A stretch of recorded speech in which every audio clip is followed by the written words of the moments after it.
Good afternoon. The migraine has returned, or a new one.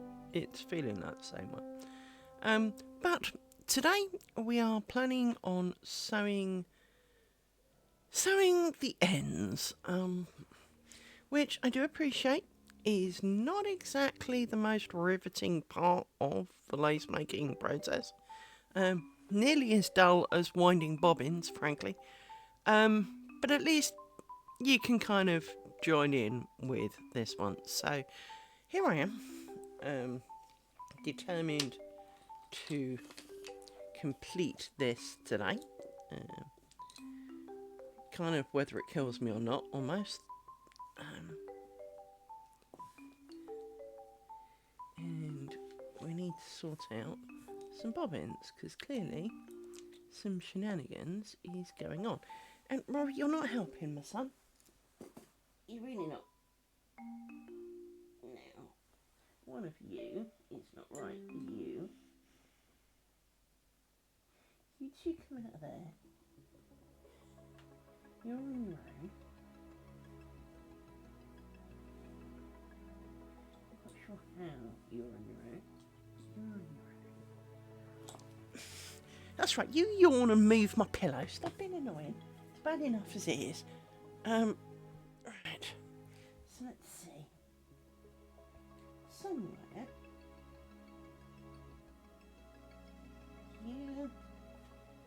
you are for you. You're definite. But I fear somewhere one of these is not as it should be. Possibly. But I'm not quite sure how. You. Or is it you? It's you. There you go. Now, you've just popped off your pin, just because you can. Thanks for that. That's how these things work. So you can go there.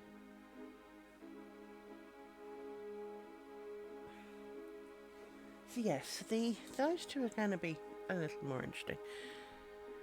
So we have our tin of bobbins. We have our magic tool of poking, and a pair of scissors. Let's get down to business. So, you two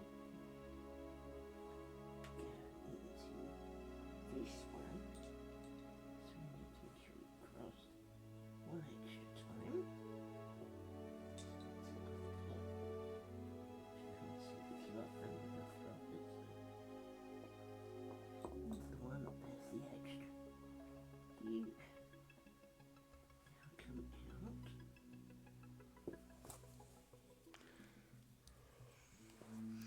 Make you longer.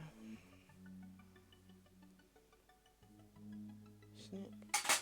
Chuck.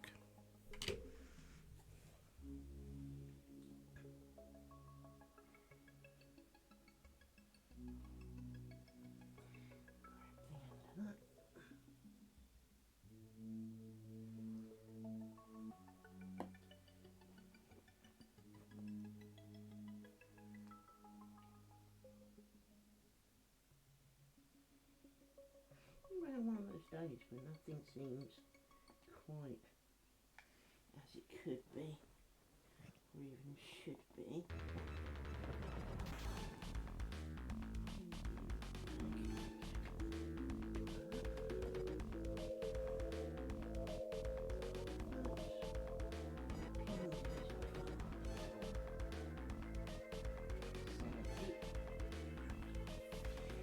Lengthen you.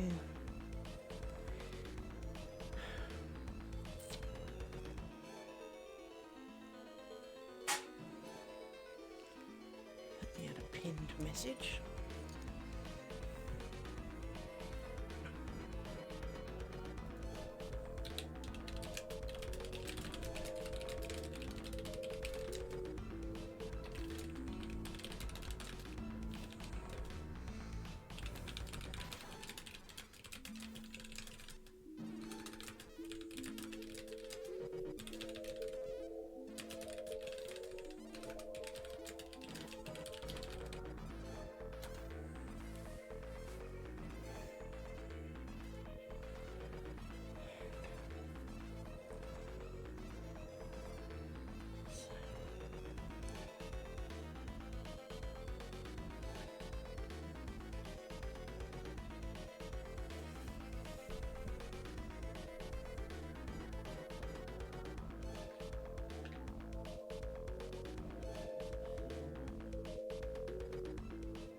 It's amazing how cotton can be fluffy when bleached.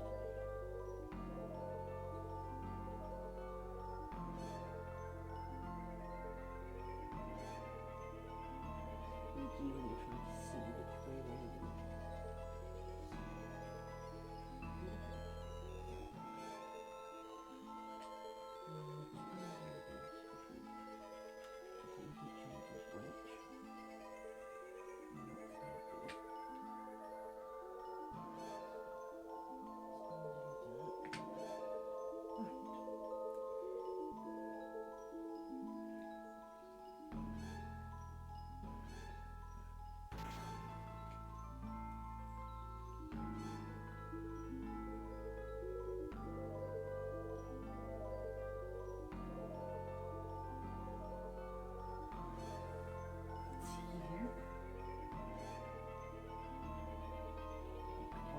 Right, but there we go.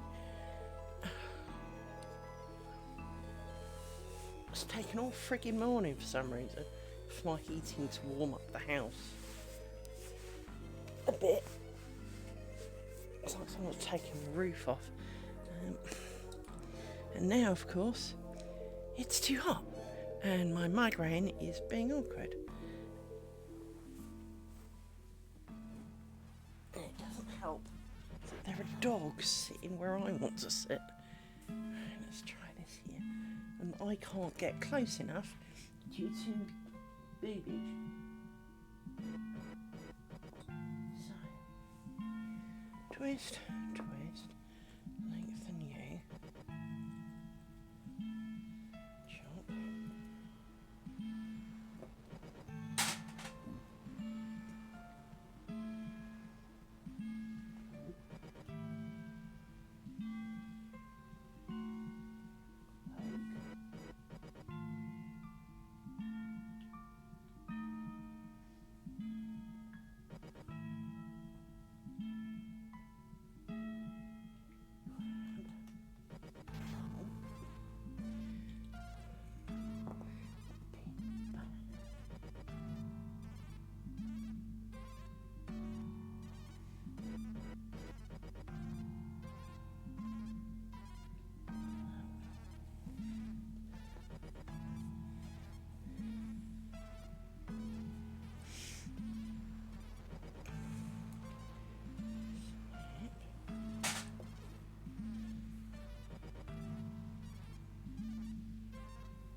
Keeping hold of these ends because they're curly, because they've been around bobbins, is definitely not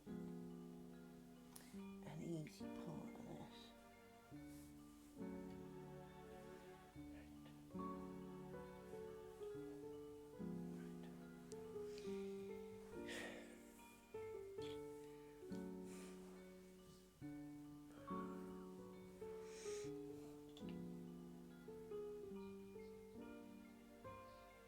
Nauticat, my friend. Hello.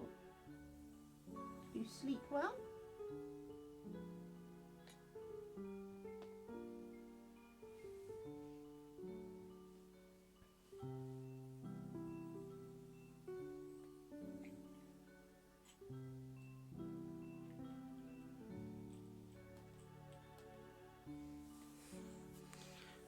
I hope you had a good evening, or you had a good morning and a good night's sleep and all that kind of stuff.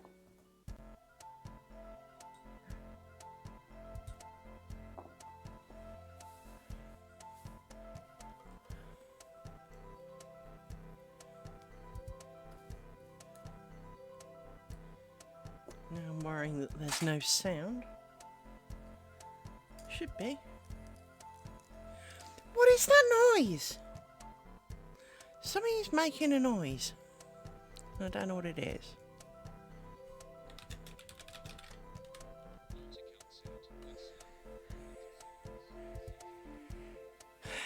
Yeah. I had fun because it wasn't much earlier than I intended to get up. But about 8:15, Mr. DPD man came back. Now, that's not a bad thing, although it is Sunday. I was not expecting him. Somebody came yesterday and didn't knock, didn't ring the doorbell, left in 0 seconds. So I missed him. Today, the bloke stayed actually a really goodly amount of time, because he didn't ring the doorbell, he didn't knock on the door. The dogs did do the go nuts thing. Duh, they're dogs. But then, as I said before, they do that with a land moving in Nova Scotia, so it does not equal somebody at the door. I had the opportunity to bring up my camera to see that there was a van here, bring up the other camera to see that there was a man at the door, cancel my house alarm, get some while getting dressed enough, go downstairs, put the dogs in the front room, and open the door, and he was still there. So, bless his little face, he actually did stick about. And I got my parcel, which turned out to be really quite boring, but it's new headphones for work. Because I now work for 2 companies, not just the one. And how can you be so fluffy? Cotton is not supposed to be fluffy.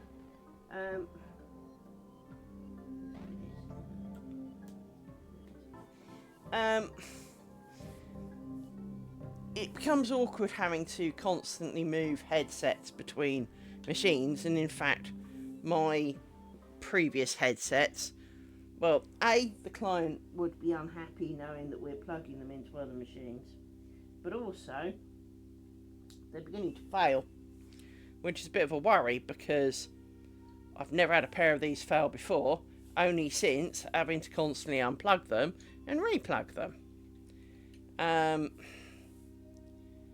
So now I have a new headset. I haven't opened it. I need to point out. I haven't actually opened them yet. I assume that's what they are. I'm half expecting a pair of headsets. So.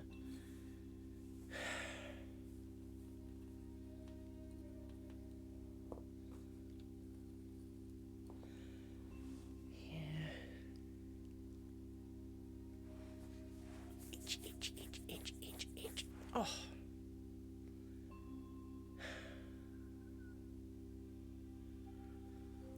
But my migraine is back, which does not aid with the doing of knots. It's really annoying because, of course, last night my brain was good.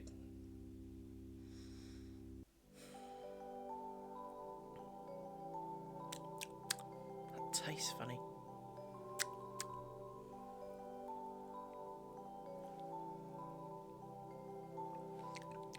Yeah, that tastes funny. It's Diet Coke. Tastes funny. Can't quite put my finger on how funny, but it tastes funny.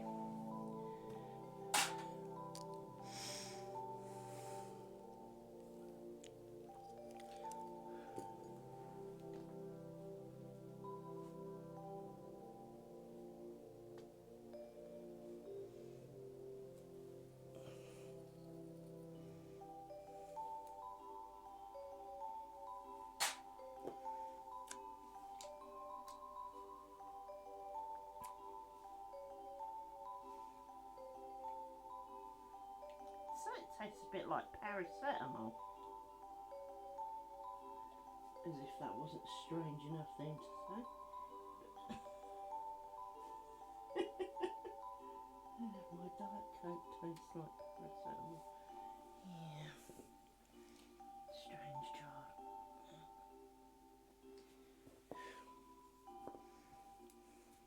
It's got that post kind of paracetamol flavour.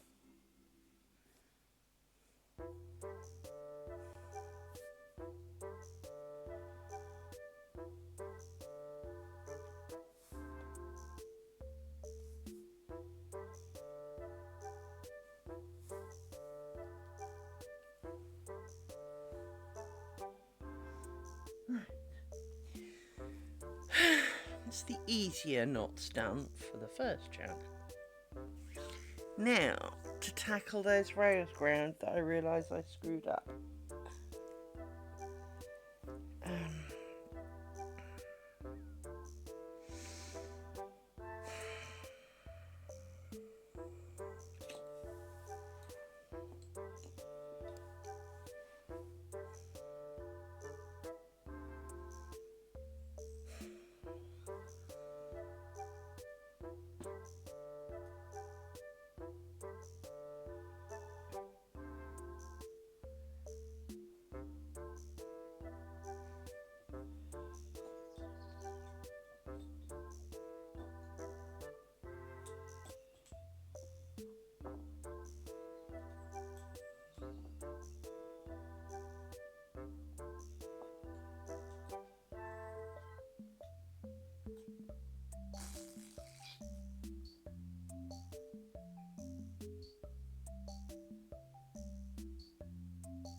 Don't feel right at all.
Because clearly mistakes have been made.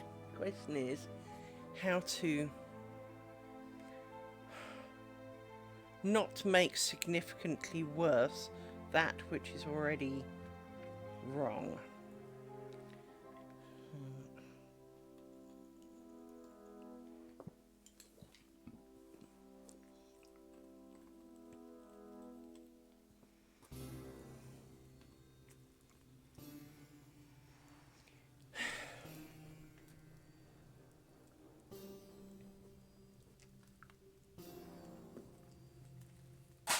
First of all, commit. Second, pray to the lace gods. I'm sure there's a god of lace. Gods of everything.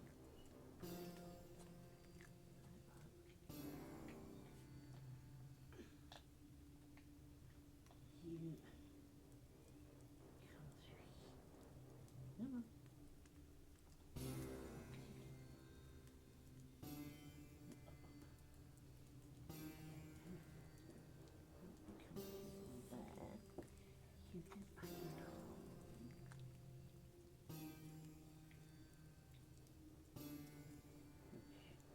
Come on. And do a knot around there.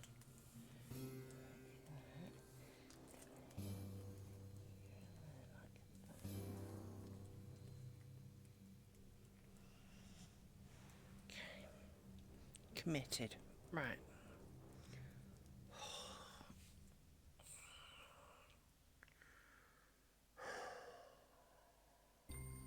My poor eyeballs.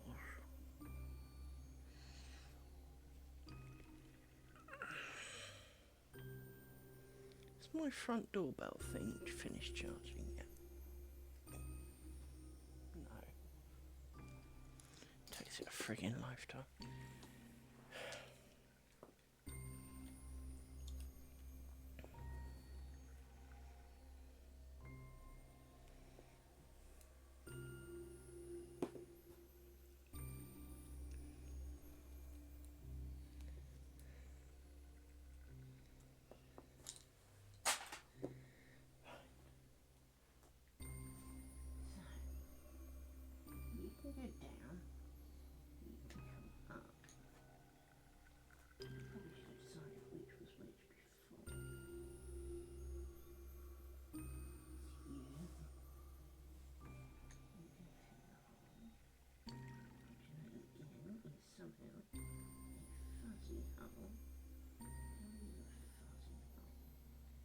assume.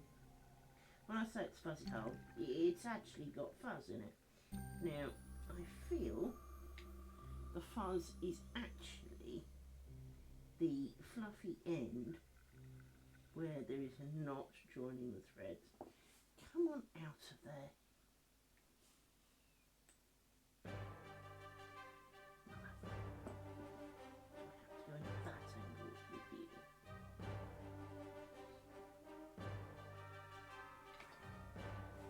And it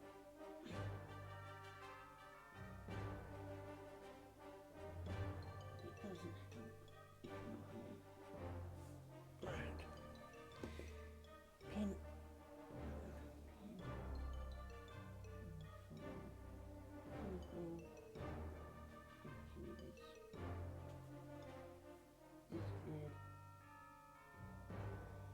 The wrong pinhole.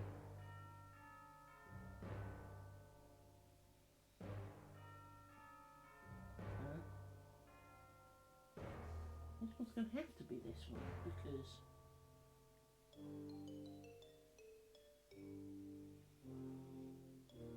yeah, this one makes sense. How in the name of mercy does this make sense?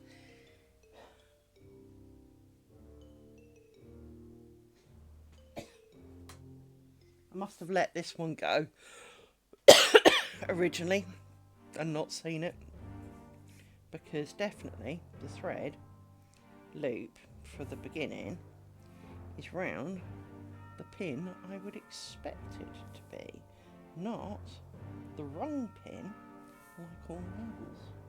So clearly you get to be politically correct and look a little bit mushed.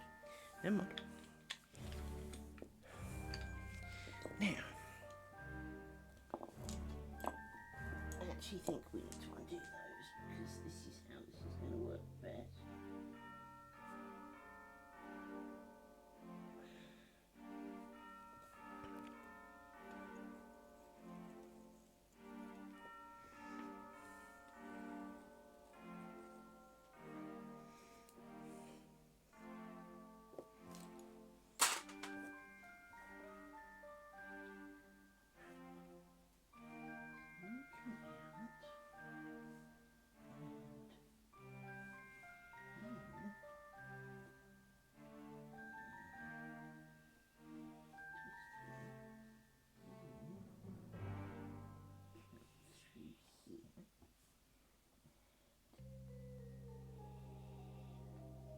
String.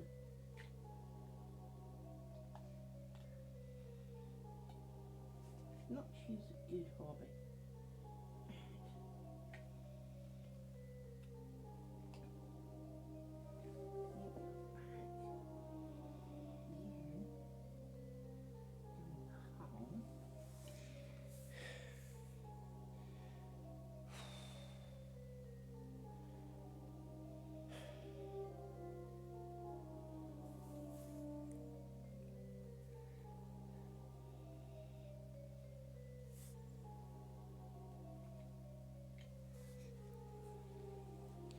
These are not going to be my best knots ever.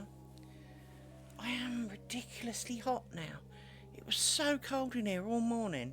Now it's 4 o'clock in the afternoon. I feel like I'm in a lava pit.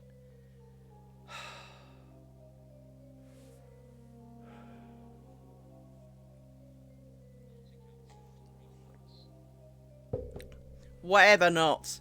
A knot. I don't care what the coordinate go. And I'm probably doing them wrong anyway. I'm trying. I'm trying. And they don't make any sense to me. In my head, these knots should not work. And, well, as they...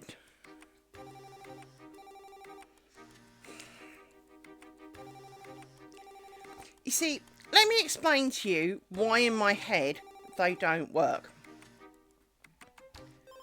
I am taking left over right and going around. So this left one is now on the right, okay? I then take the right one over the left one and go round. So I tie 2 knots with one side and do nothing with the other. What do you mean that's going to hold? Well, no wonder it doesn't fucking work. It doesn't make any sense in my head. And frankly, it's just dumb. In my humble opinion. But you see, that's a stupid knot to finish doing lace making with. Surely you want a knot that will not move. That is two things very much tied around each other, you know? This would be logical to me. And this is not. Ergo, Liz is confused. Liz hates not because it makes no sense to her. And you just confirmed my feelings are true. So what the fuck are we doing it for? Why is this the chosen knot? Why is this the knot of choice when frankly it seems like the dumbest thing to be doing?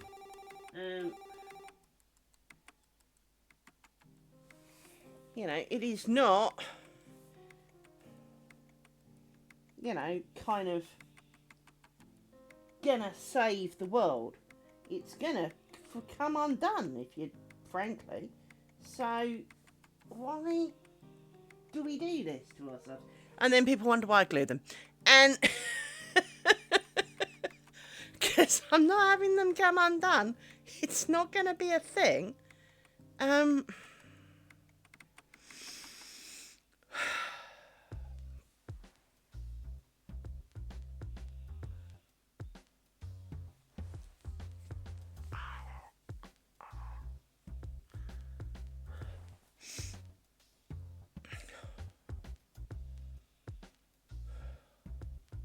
I need to spend some time with my eyeball massage thing. It's a gimmicky piece of shit, but it doesn't fix the universe, but it does help. I possess a eyeball massager. It's a bit shit. It's a bit friggin' uncomfortable. So it is designed... Well, its claims are, let's be more accurate, that it massages kind of like all around your eye socket and your temples and everything. What actually happens is that basically you have to put it on your head so that it's digging in. Because your eyeballs are not a fixed distance apart, i.e. not everybody's eyeballs are the same distance, it is not exactly accurate. It really digs in all the bones in your face. And then it kind of puffs up. Now, it does warm, which is quite nice. And it doesn't really go round. I mean, there's a bit kind of on your eyeball that goes round. But it's obviously, you know, don't open your eyeballs because that could be really horrific. But there's a bit that kind of goes round and round on your eyeball. But the rest of them just kind of puff up and puff down is how it feels. Maybe I'm super unsensitive to these things. But that seems to be how it kind of works. But sometimes it does help. Is all I will say, is sometimes. And considering the number of days this has gone on, and, you know, it's back for more. It is quite funny about that. Well, the thing is, that is one of the things I do like about it, is obviously, is that the rest of you can relax while you're doing it. Now, obviously, if you have a spare willing human in the household, that's great. You know, perhaps you can persuade them to, you know, do some form of eye massage and all the rest of it. For those of us who do not have spare humans in the house,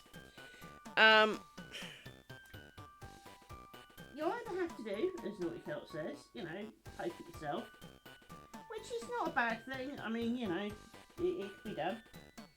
But like a lot of these things, it does tend to be more effective when you are not the one doing it. Well, that's not actually true. You, of course, can react more to how you feel when certain spots are being manipulated.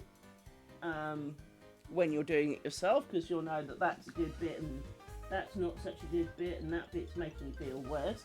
So leave it alone. And you do not have to communicate this to anybody or anything else.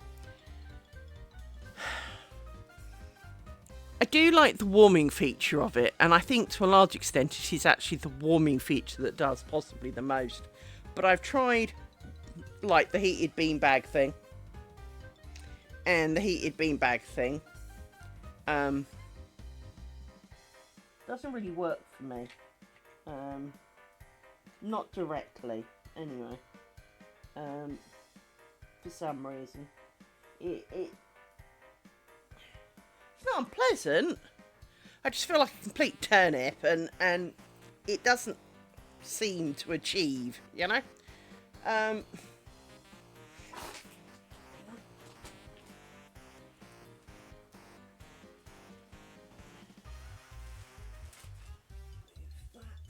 Useless contraption.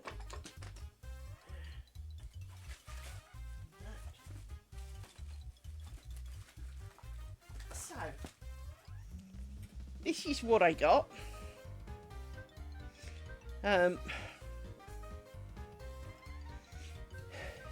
It does play a Twinkle Twinkle tune at you.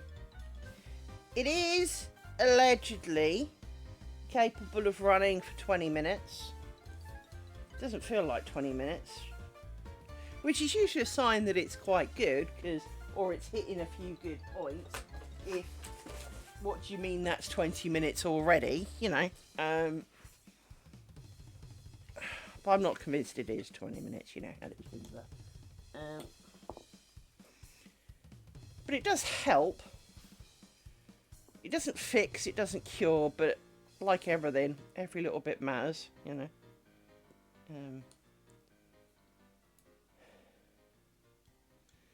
You have no idea how hard it is to chop things this far away from my face. I mean, I can see the threads. I just can't see them clearly. I get those without pressing. Sometimes. The problem is, because it's made of hard plastic, and when you put it on, you have to really strap it on like, you know, you're about to go through, you know, 10 G's worth of pressure or something. So it's digging in your eyebrows and you're kind of going, how fuck, quickly turn it on. I do tend to see some pretty colours while I do it, but then I've usually got a migraine, so I'm a bit prone to seeing the funny colours anyway.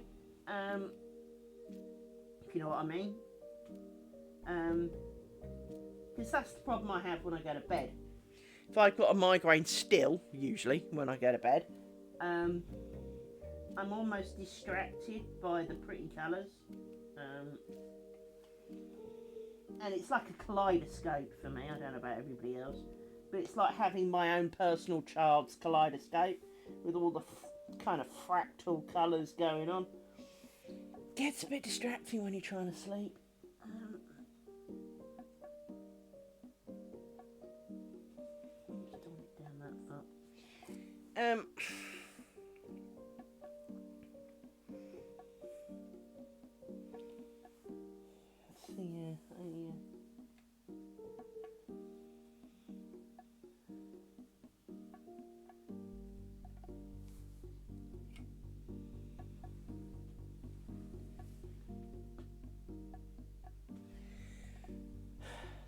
I don't know whether it's got any juice though, that's the thing.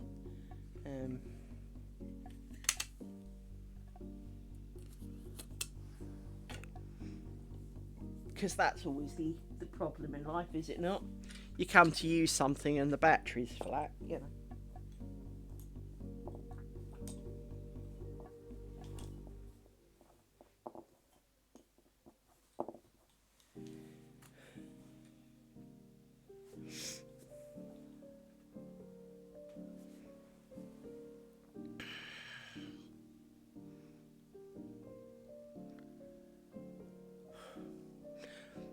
The other problem I have, and it's not hard to explain. It's just weird.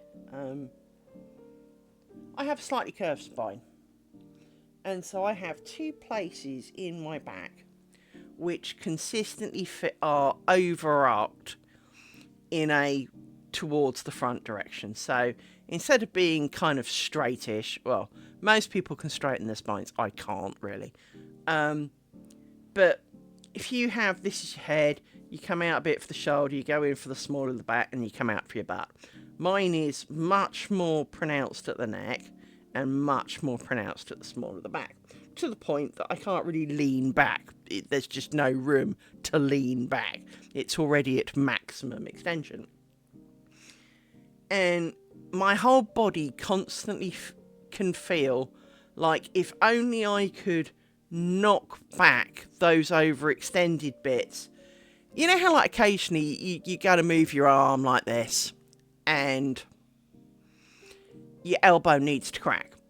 And it hurts because you can't straighten it, and it will hurt like a bugger when it does crack. There'll be an ow and maybe a bit of swearing depending when you finally do get it to go, but it will feel better afterwards. And that is how my neck feels right now, is that my neck feels like if only I could almost have a car accident and have my whole neck you kind of whiplash backwards, you would actually sort out a whole load of things. I know I shouldn't say that because, of course, whiplash is a very debilitating potentially issue. But when your neck feels really forced forward and, wrong, it's exactly how it feels it needs. It feels it needs that rip backwards while you're kind of relaxed to make it kind of straighten up a bit, which would be nice. As I said, I do appreciate that this is not, not really the plan of the day. No one should be looking to have whiplash as an option. And no, I'm not going to go out and drive my car into anything to make this occur, because I'm not stupid. But at the same time, it's the best way to describe what my neck feels like it would benefit from.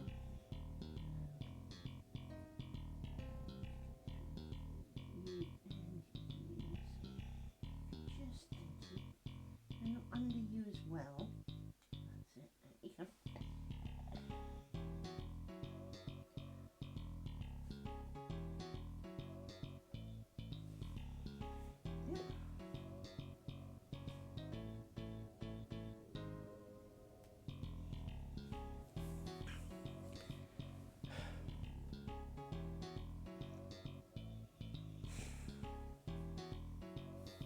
Yes, I would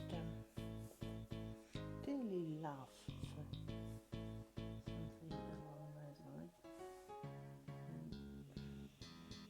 Now, I can crack many joints, including my neck, to be fair, but not in that direction. Isn't it Murphy's Law? I am a joint popper.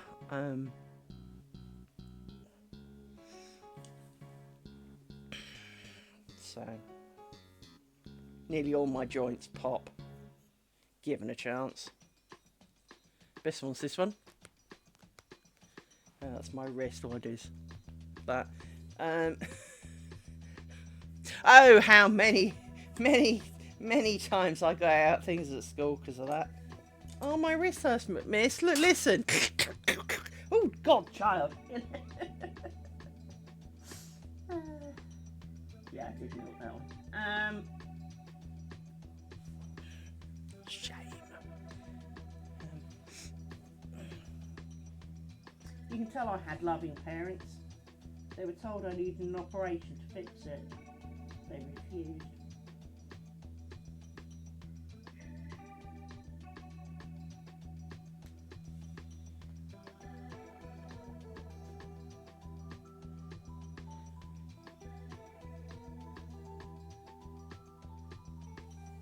My parents were lovely people.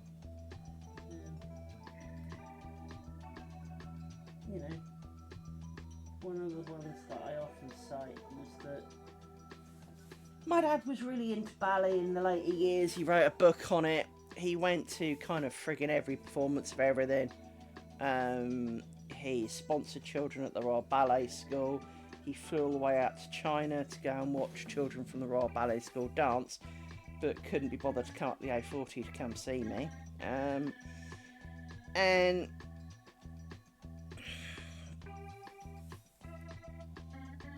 yet, when I was a child, I was offered a chance to train in the Royal Ballet School.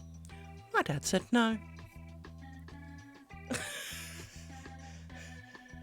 And there were occasional flippant comments, you know, along the lines of, you know, when he was bitching about his ballet stuff. And it'd be like, well, maybe if you'd let me go to the ballet school, that could have been me. Now, the answer is no. I have no grace whatsoever. I am the hippos from Fantasia, only without the grace. I'm just the hippo. So, you know, I mean, maybe at a young enough age I would have learnt some grace, but I doubt it.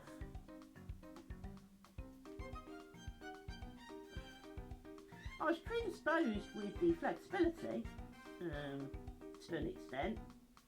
I say to an extent because obviously curved spine and all that really does put a bit of a bugger on it, and my body probably wouldn't have taken it. I did gymnastics. I was therefore often a chance to train with the Olympic squad, with views to, you know, should I do well enough, potentially go out and actually be one of the Olympic squad. Guess what? My parents said no. Now I do appreciate why they said no for the gymnastics one, because it would have meant a hell of a commitment from them as well, and we didn't have the money. Not that money per se, as in, it's not like you've got to buy lots of equipment and expensive stuff. It's more the constant driving around the countryside, dedicating your time, having, you know, and all of that aspect of it. But again, you know, thanks for that dad. I mean, I never really had dreams of being a ballerina. So from that point of view, didn't really mind so much about the Royal Ballet. I did, however, mind about the gymnastics, because that was my dream. Very much. Absolutely enraptured with it. To be honest, I don't think it was good enough. But they obviously saw the potential. And maybe, you know, with the right training and the right practice, I could have been better. Yeah, almost certainly. But we will never know, because my dad said no. Do you want to know why my dad said no to Royal Ballet? Or at least to the gymnastics? At 5'4", for the gymnastics, and 3.5 stone, my dad told me I was too fat.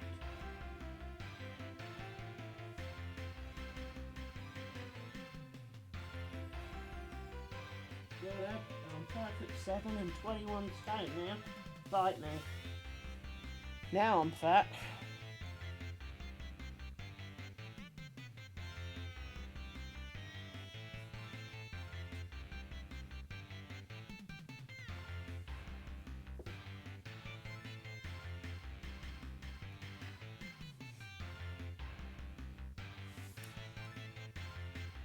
I think I was 21 stone last time I weighed me. I don't think I am anymore. I think I'm less now, because my trousers are baggy. So either they've substantially stretched, or I have lost weight. And I can't be bothered to go and put batteries in the scales to find out which is true. But I do believe I've actually lost weight.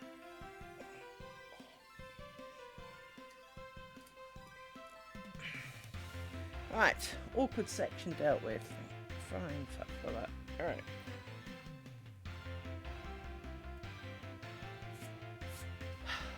Time for some more drink. Oh look, Spambot idiot. Hello, Spambot idiot. We don't like Spambot idiots in our channel.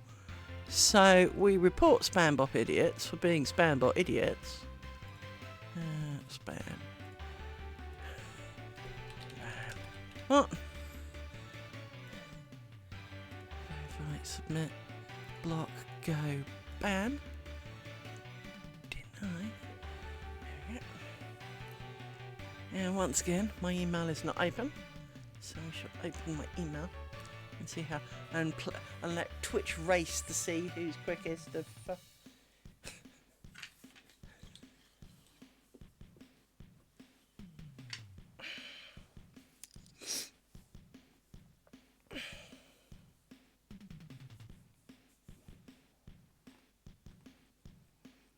So.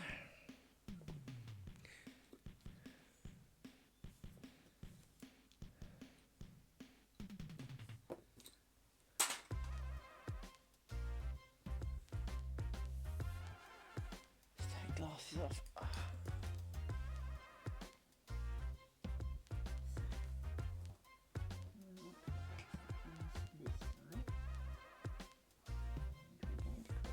Twice.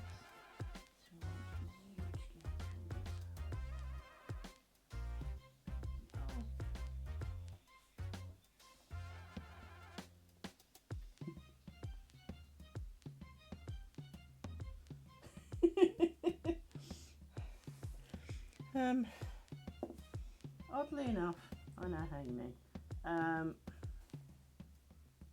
This is not quite gone to plan. Let me pull this in and see what happened. Yeah, I know what you mean. In my old house,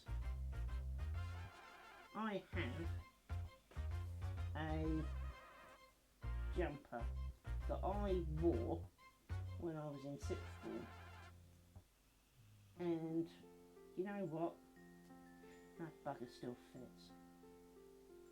And hello, Twitch's action, my report. Pretty sure that's what that email is. Quick look, glasses on. We have actioned your report. Yep. Bye bye, Spambot.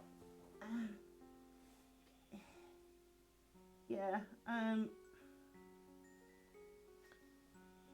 And so I'm quite lucky in that respect. I don't really have any of the trousers or whatever I had from back then because they were made of nothing and cheap, so they all fell apart.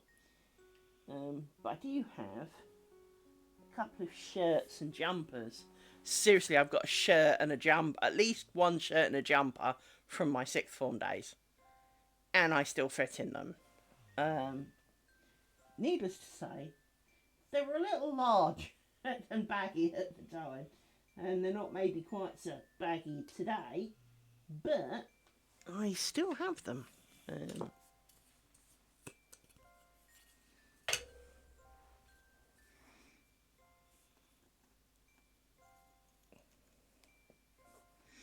Mind you, I think one of my most successful moments.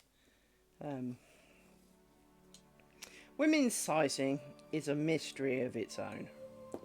You go in one shop and you're one size. You go in another shop, you're a completely different size. So the reason why women have to spend so much time shopping is you can't just go in, pick up size X, and buy it. Well, you can if you wear men's clothes like I do, but as a general rule, you know, if you buy women's things, so dresses, skirts, trousers, you know, you have to go and try it on. Because even two of the same size number will be different sizes, right? It's a frigging lottery. It really is. It's random. It's just stupid. So hence women shopping, you know, if they found one that fit, they're usually quite pleased with themselves because, well, it was a lot of effort to get that far. And I went to Marks and Spencer's, who are used to be at the time at least, one of a better quality kind of chain stores over here. Not quite Harrods, but you know, it was an upper market one rather than the, you know, Primark, you know, buy anything you like for £1 kind of thing, right? I went in and it was hyper unusual, but I quite liked the look of a pink shirt. Now, I don't wear pink usually, I don't wear colours usually, other than beige.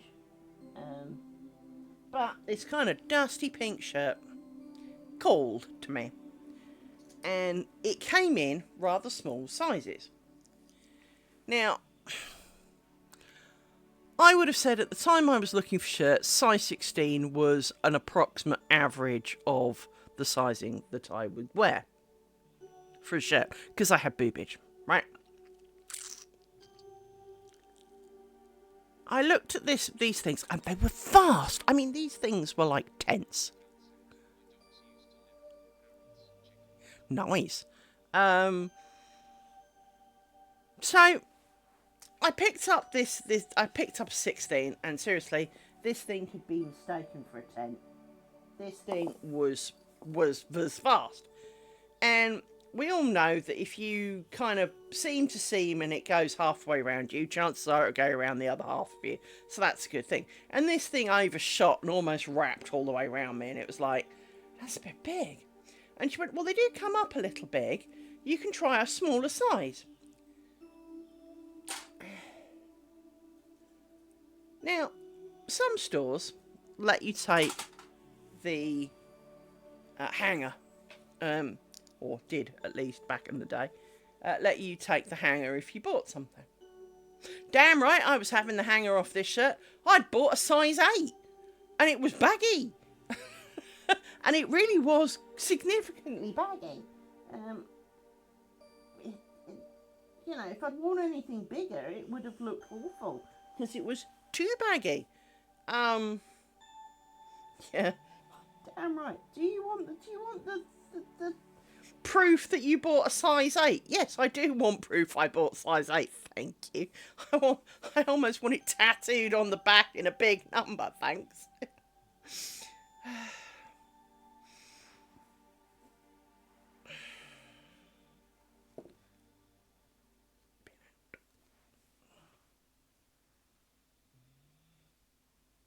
It's like they missed a 1, you know.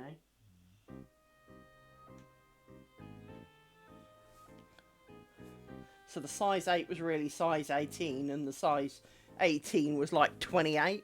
It really was. It was so huge that easily could have been what was wrong with it. But Marks and Spencer's, known for their quality and greatness. I've still got that shirt somewhere.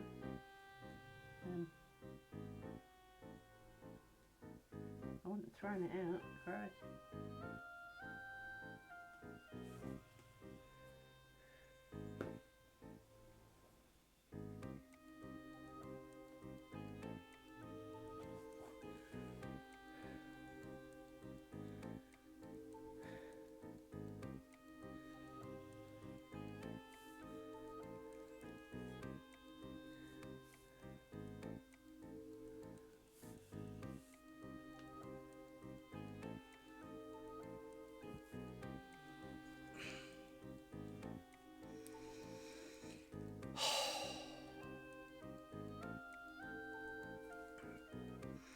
Don't get me wrong, we have sewed quite a number of bobbins, but I do appreciate this is not exactly, you know, fascinating viewing. By a long way.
What's wrong with my left hip?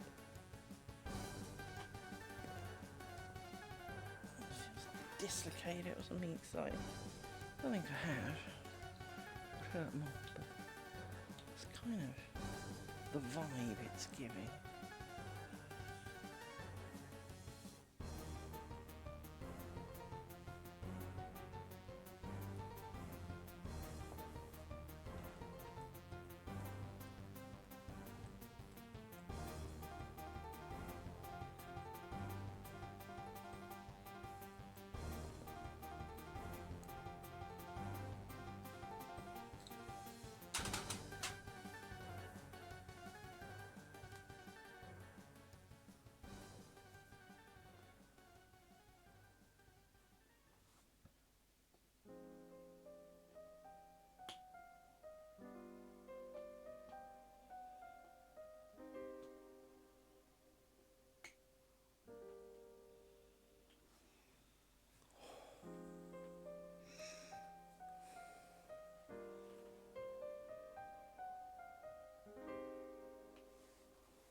As you can see, this goes much quicker than it did originally. Now I'm taking the bobbins off.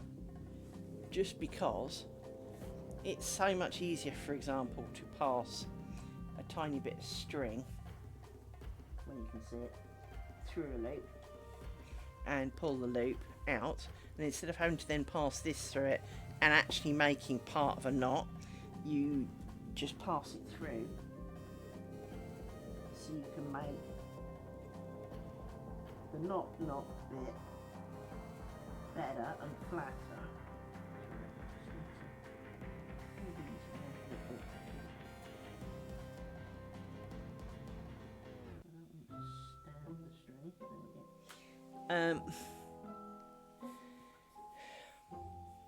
Plus, when it comes to doing the actual knot, not having a 4-inch wooden thing on the end, especially when one with spangles, is also a lot easier.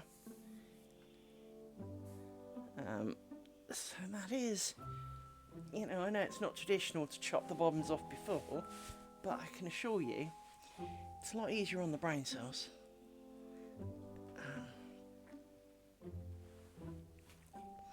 Itch, itch.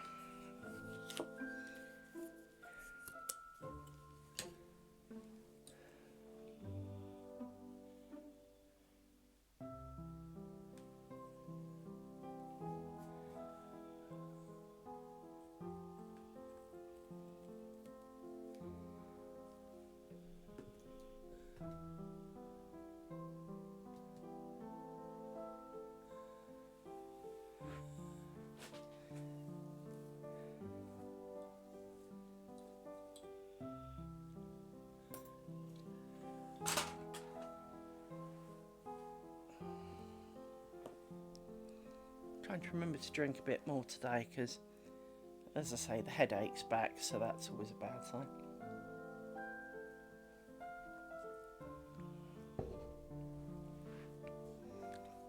Tastes off.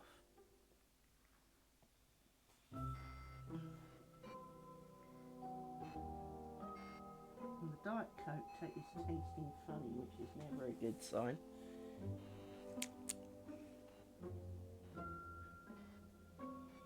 Still kind of tasting like paracetamol, which is kind of weird because I haven't got any in the house, so you can't even argue, oh, well, you took paracetamol in it first. No, I didn't.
Being misled by you.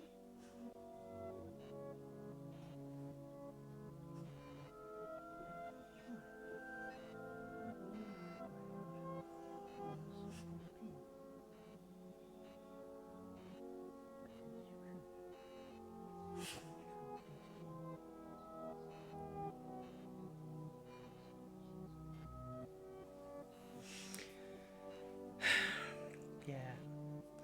It is hard when elder pups get themselves into trouble.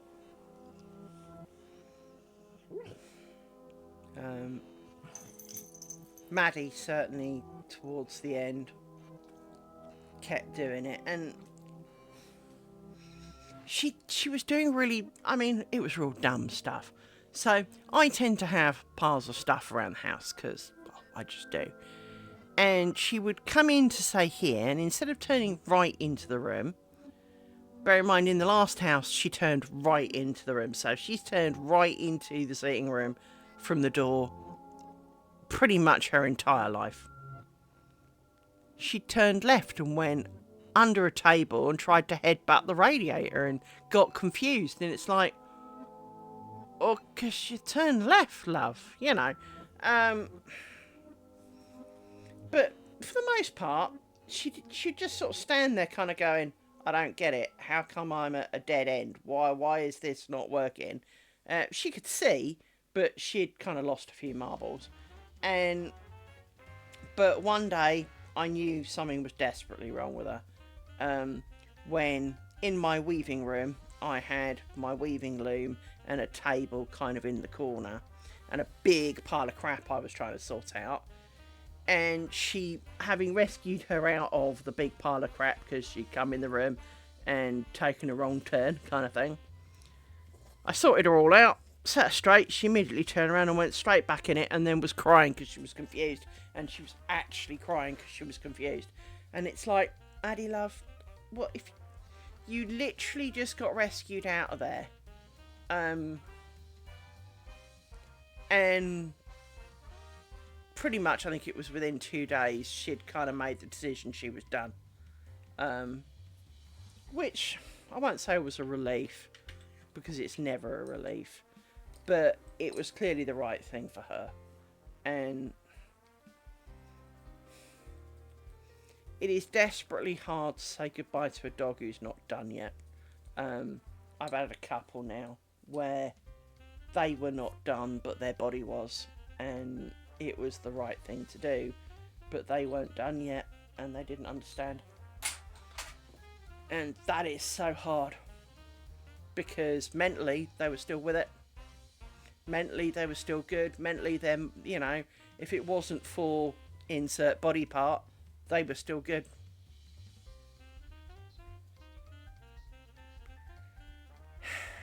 Yeah.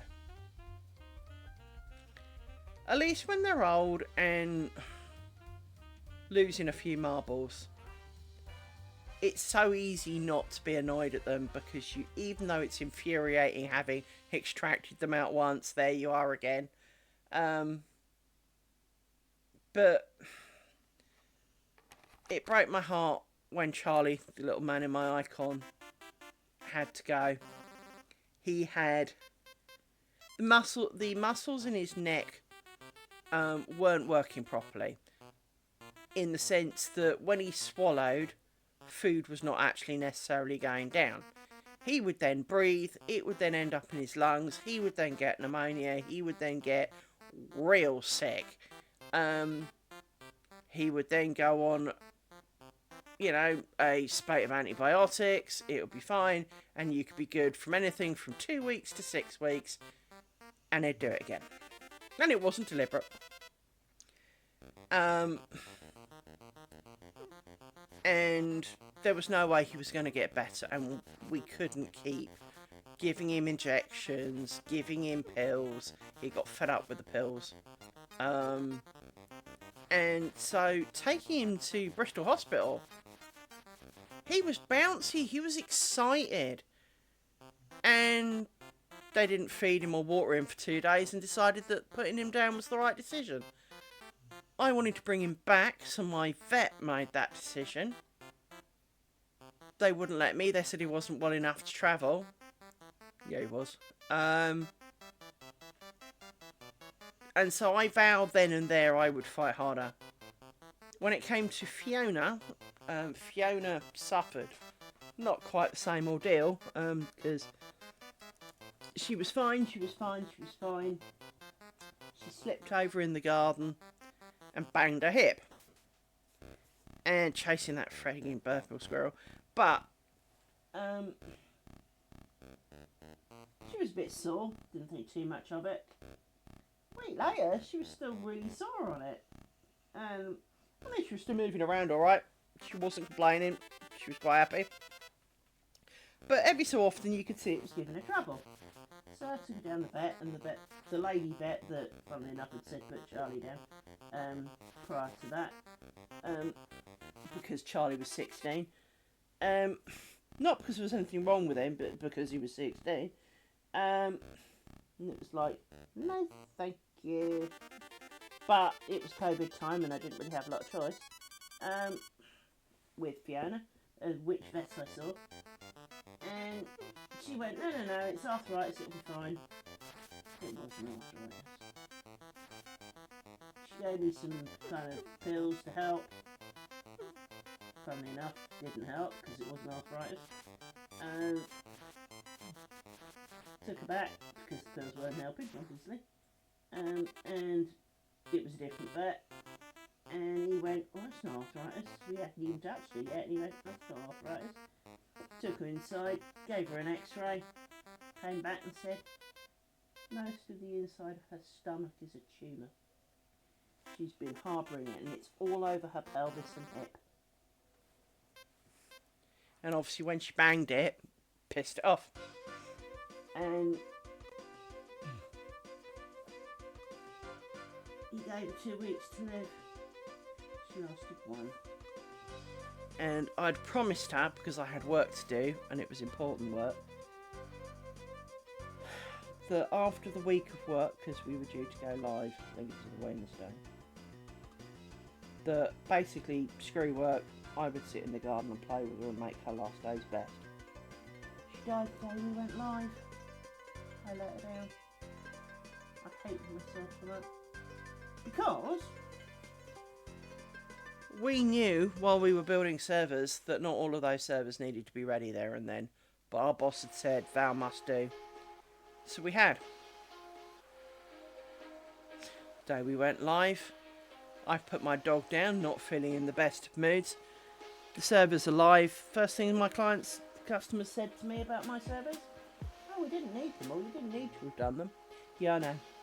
Shut up. My dog died for this. I didn't spend time with my dog for this. You will appreciate those servers. And did you know, some of them are still running today and have never been used. They're a stark reminder of that every day.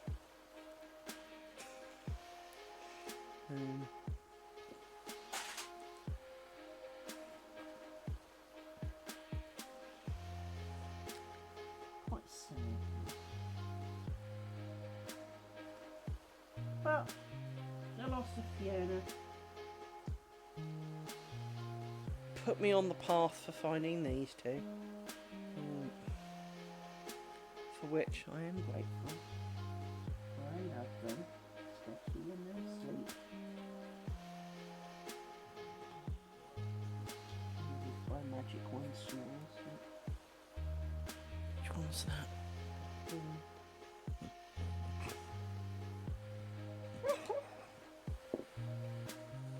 Oh, that's a little black one. It's alright, Rory. It's alright. We're all here. I'm always worried when dogs see.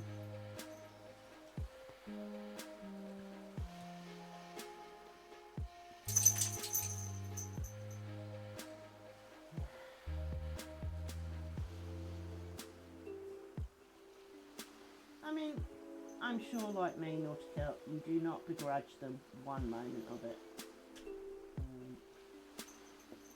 I mean, I know, for example, all the times I had to take Charlie to the vet, all the times that I paid for Maddie's chemo pills, Because she had cancer of everything for about 4 years. All those times that we, do all these things, we clean the carpets, we, have to wash everything on the bed, whatever it is. We don't mind. And I hope they realise that, this is, they've given us the best days of their lives. They've loved us eternally through all of it. It's the least we can do for them, is to take care of them in their lesser moments.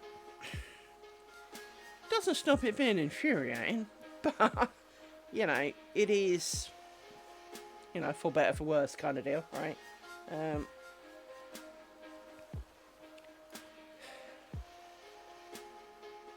My co-worker, his neighbour is a unique individual.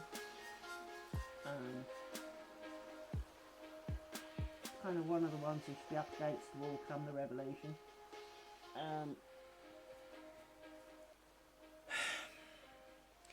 She couldn't keep gerbils Alive, she couldn't keep rabbits alive, she didn't keep a budgie alive, so she's gone and got herself today a dachshund.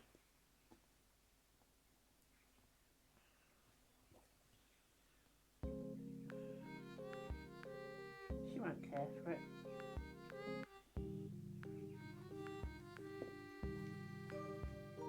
Not in the way a dog needs to be careful. And I mean, don't get me wrong, some dogs really are quite, free and easy about their requirements. My two are. My two do not want to go out when the weather's shitty. Hurrah. I mean, every dog owner will, appreciate that. In the if if you refuse to walk on a day when it's sideways rain, I'm not going to complain about that. As long as you don't do anything in the house, I really don't mind. Um, they don't nag for food. They don't. They're just great. They're very easy to look after. Whereas I've got a friend who's got pedigree dogs, and her dogs are proper high maintenance. They must eat at this time. They must have this food. They must do this. They must do that. They won't wee in their own garden, let alone poop in it. Um, so she must take them for a walk according to their bodily function schedule, not according to her schedule. Very few of us poop on demand, but at the same time, most dogs, because when you feed them, they get into a routine of get up in the morning, have a poo, have a clear out for the day, and no, she feeds them breakfast, lunch, and tea. The tea is the most overly boiled chicken in the history of the universe. She takes breasts of chicken, she cooks them for I think it's nearly 2 hours, submerged in water in the oven. So all the flavour and goodness is gone. She then throws the water away and feeds the remaining fibres, because it's not really chicken by that point, to the dogs on their complete dog food. Something I've never understood. You buy a complete dog food, it's got all the meat and fibres and goodness that they require in, and then you spend hours cooking chicken and basically making it devoid of any goodness. Thumbs up. Okay.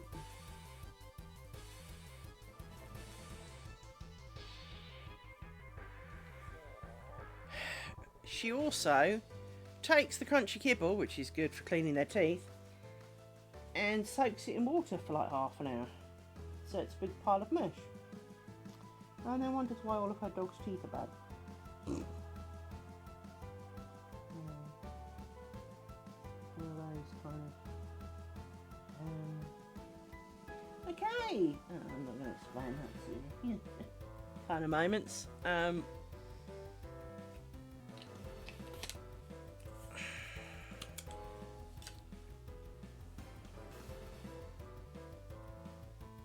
But I can't see my co-worker's neighbour treating her dog good.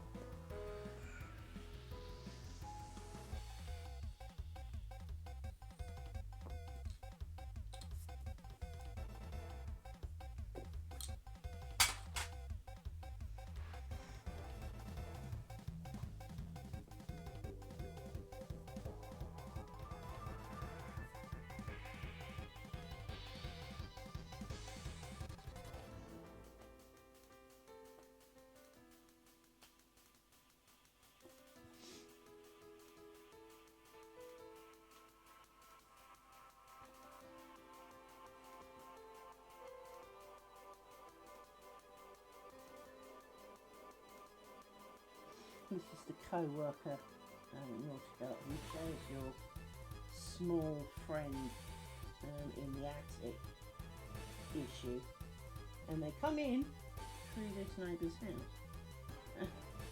So,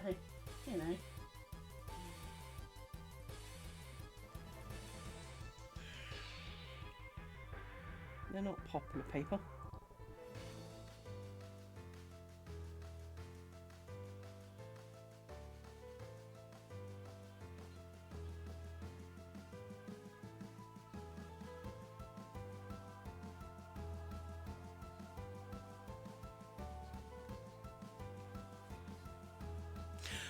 And you see, don't get me wrong, I have no problem with that. I'll put chicken and stuff on my dog's food, but I'm not boiling it for 2 hours, so it's this tasteless fibrous nothing. I mean, it might as well be friggin' tofu. It's, you know, if you're going to buy chicken, feed them chicken. You know, feed them it raw. If you're worried about salmonella for any reason, although you shouldn't in this country, you know, unless it's been imported, you shouldn't have a problem with that. So it is kind of,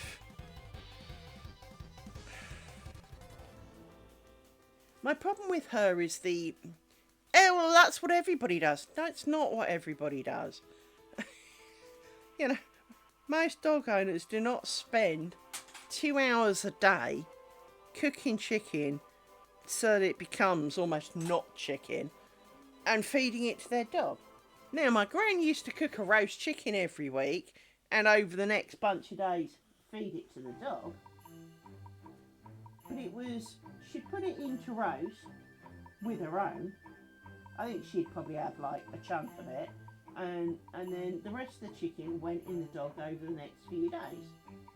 But it was A, cold chicken, B, it was just plain, you know, bird in oven for, you know, 90 minutes or whatever, depending on how big it was, and it was roasted, so it still had all the goodness in it, you know, it still had flavour and smell, and, well, frankly, it was still chicken, and it was using up what she'd already got. I mean, we always joked she cooked it for the dog and she just happened to have a small portion of it. But my friend is kind of vegetarian. She's not vegetarian, but she's kind of vegetarian. And so does not eat chicken herself. Doesn't like the texture too much. And yet, she'll spend hours cooking this stuff, boiling the crap out of it.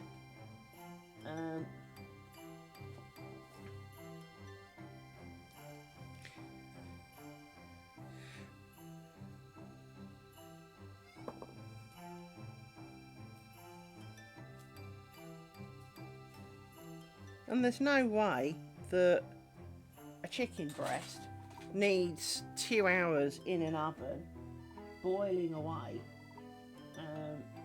in water.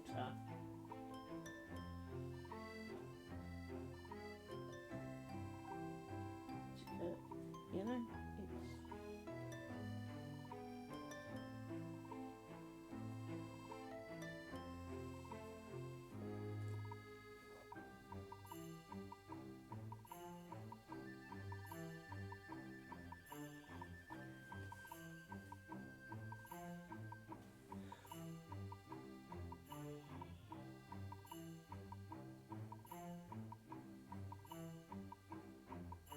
Never understood that one.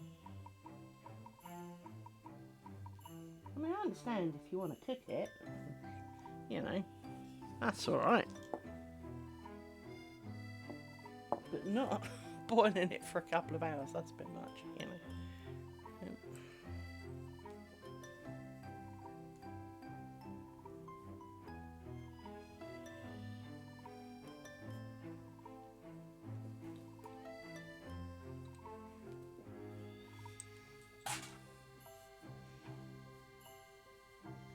Especially when, much like vegetables, all the goodness is going out in the water and it's the husk that's left to go in the dog.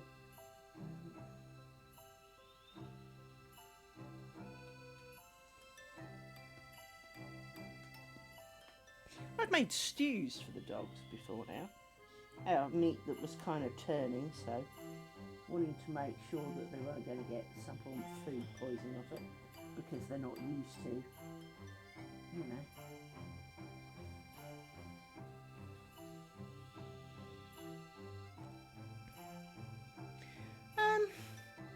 No, can't start the next one because I need to redo the bobbins. I need to sort the bobbins out. So some of them are empty, some of them definitely don't have enough on.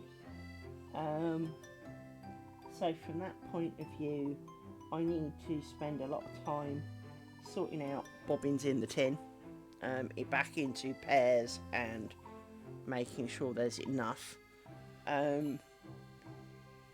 So it will depend how well things go, but it might be tomorrow.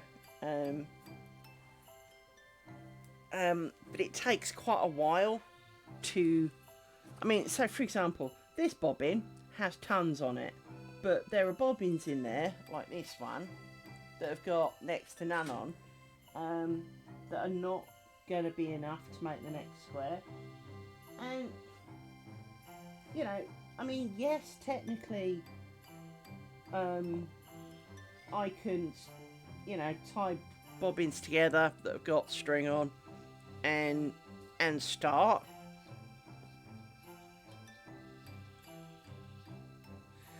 Well, I have got my other project, so depending on, I mean, I've only got these two bobbins to go, so two lots of bobbins to go. So from that point of view, I was hoping to do some more of my Flanders today, as part of the stream, do a bit more of that.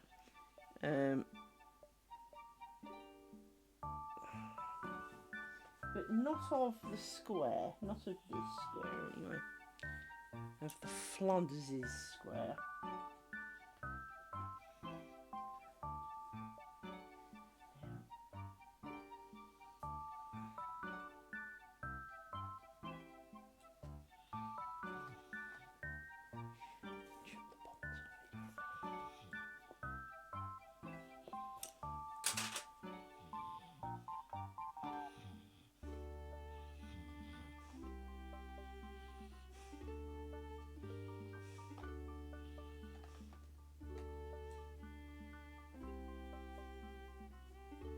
Hello, down through the hole.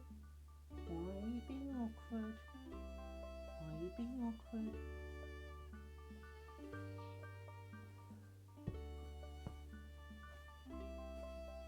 Back through the hole. Thank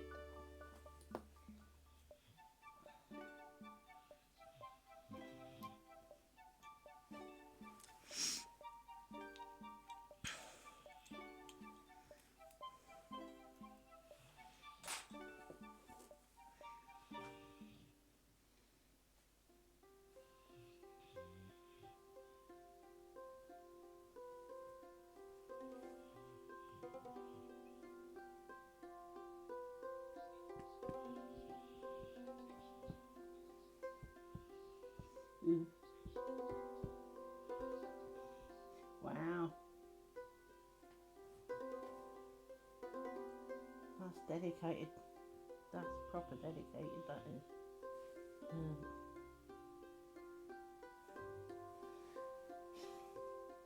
My problem is that I really kind of want to join as a go, but I also don't, if that makes some sense. In that joining as you go is complicated and time consuming, and potentially I want to be able to take the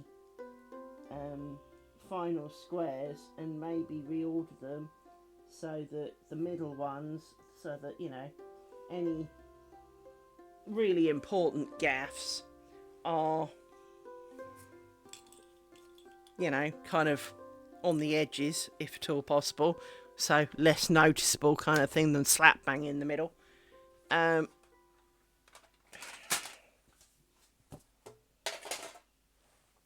So from that point of view, would be nice to keep them separate so that, you know, the worst of the bunch is on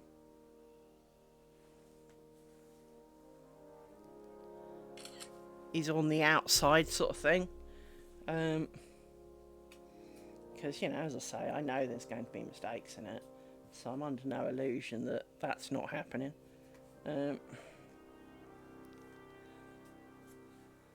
I mean, we know there's a big one in this triangle, so, you know, we've already spotted that one.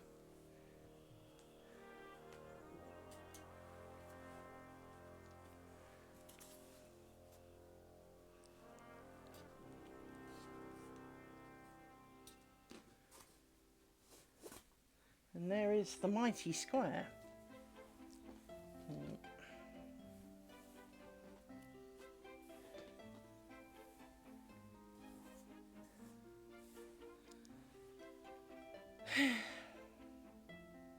Slightly depressed looking at the 80,000 gazillion pins, but you know.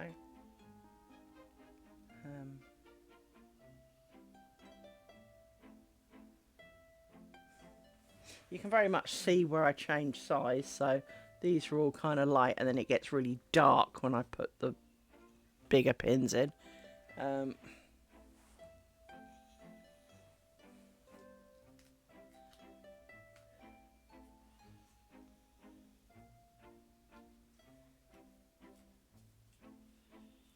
What I really need is a pot to put them in.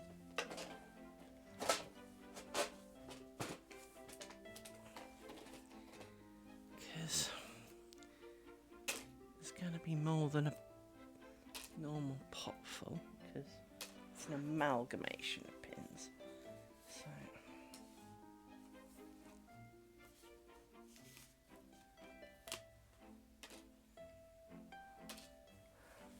I have a pin lifter, but it's not that great a pin lifter,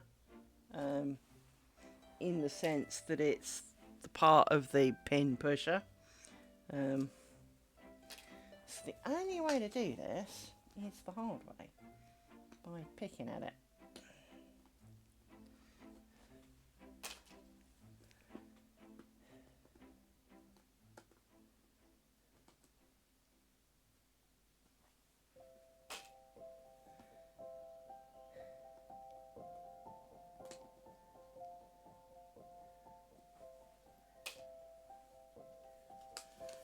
Because you can't really lift them up that much.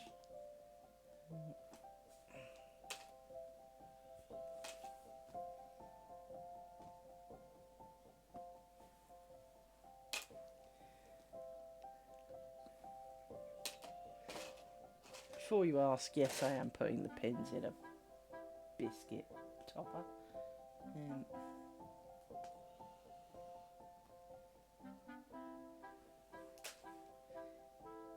It's not the cleanest biscuit topper, I appreciate that, but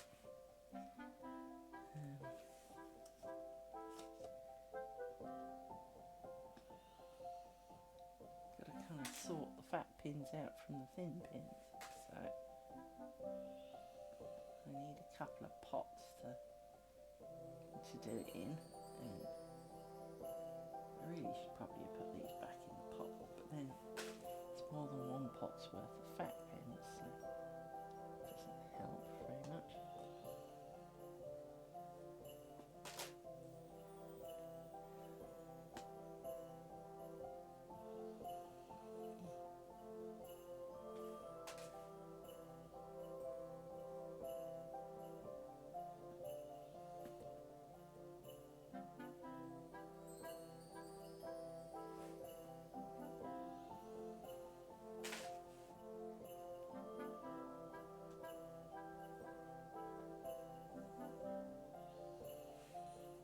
I must recount how many pins this is, but I've got a feeling it was something like 1,180. But I can't remember if that's per triangle or per square. I've got a feeling it's per triangle, but that doesn't make sense.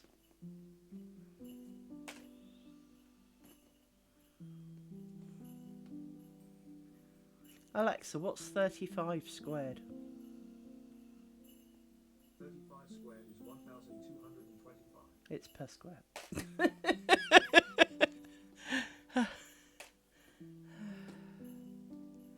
I know I counted them. I did work it out and I remembered the number. I just couldn't remember what the number was for. There you go. It's per square, so 1,180. And now I've got to pick them all out one by one. Yay! Not.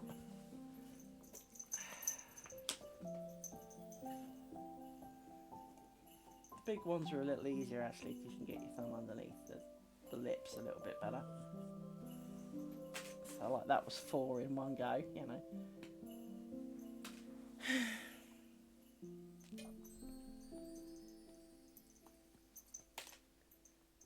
So you have a choice, my dear friends. You get to decide. I'd throw up a poll, but I know none of you can be bothered to click on it. So, do you want to watch me picking out pins, or do you want to watch me poking my Flanders lace? Choice is yours. I mean, both events have to happen. I can arguably do this bit off camera because, you know, really, this is not... I mean, as I said yesterday, I'm not convinced that lace is the greatest spectator sport in the history of the world, but I'm pretty sure picking pins out is possibly even more boring than lace itself. So I leave you the choice. Speak now. Have your say. Do you want to watch me continually pulling out pins, which I'm reasonably efficient, or do you want me to do some of my Flanders lace?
See, don't all speak at once, you know.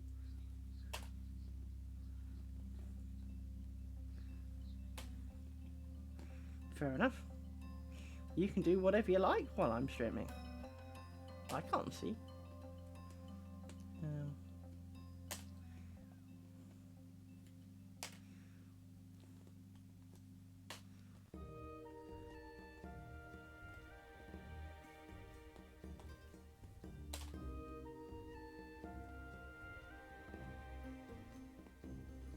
Well, you can't say I didn't give you the choice.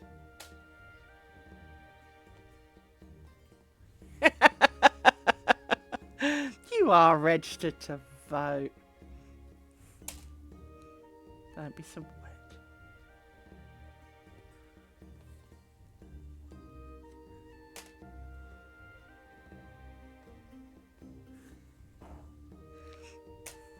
I mean, this way we get to laugh at all the mistakes I find.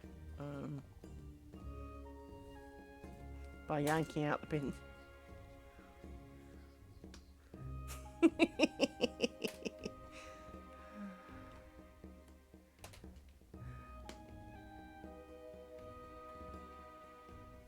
Even Amy grumbled at that one.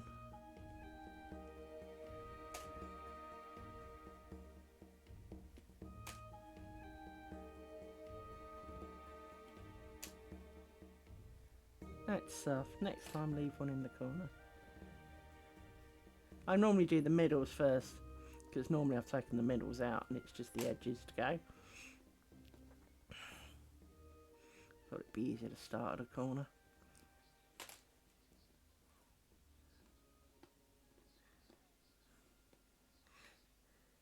Yeah, I think even if you don't do lace making, it is kind of, even if, you know, even if, for example, you were knitting or you were cross-stitching or you were embroidering something, or having someone else in kind of virtually in the room that's sitting there doing some form of crafting reminds you and inspires you to do a bit more of your own. Pulled out shape there. I find that.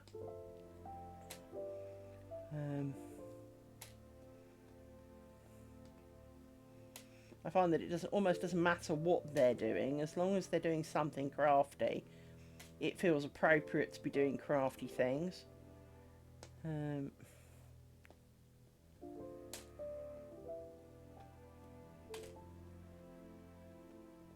This is so not good for my nails, but I know that. But then again, I'm not exactly the girliest girl. It's not like I'm worried about what my nails look like.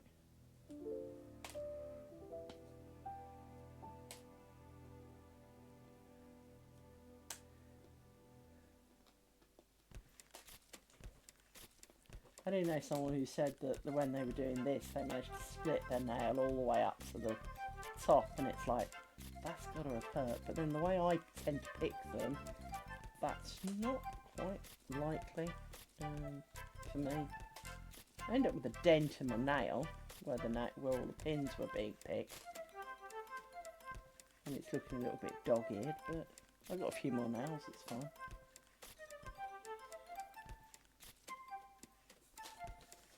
Because you can't really lift them up to get them going, because, well, they're pushed down. Oh, Amy! Scared the shit out of me! Miserable dog. Shush! Make me jump, cow. Moody moo moo moo. Made me jump.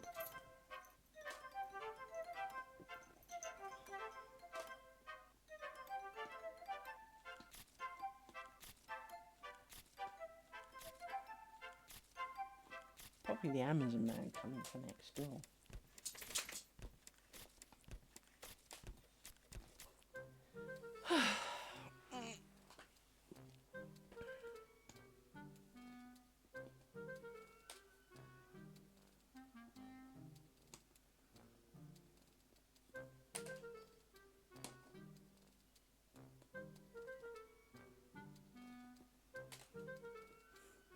In case you're wondering, I've done about 60 pins so far.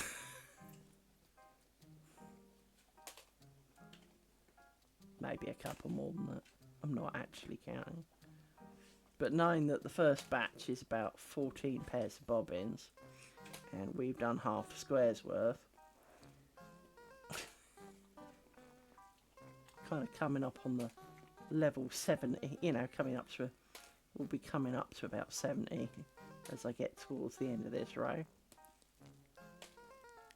Tomorrow's weather. I don't care about tomorrow's weather, computer. Have you ever considered that? I'll worry about tomorrow's weather tomorrow. Before I work from home, I do not care about the weather. You do not need to pop up and tell me about the weather for tomorrow.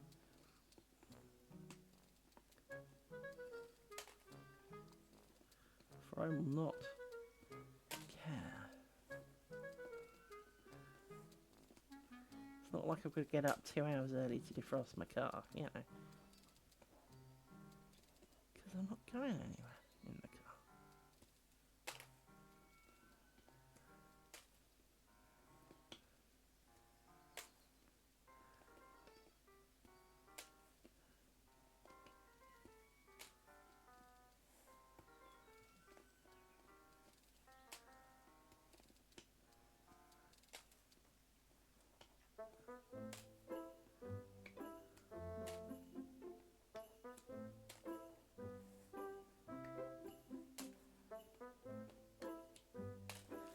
Let me move the microphone and you can listen to me doing the... Of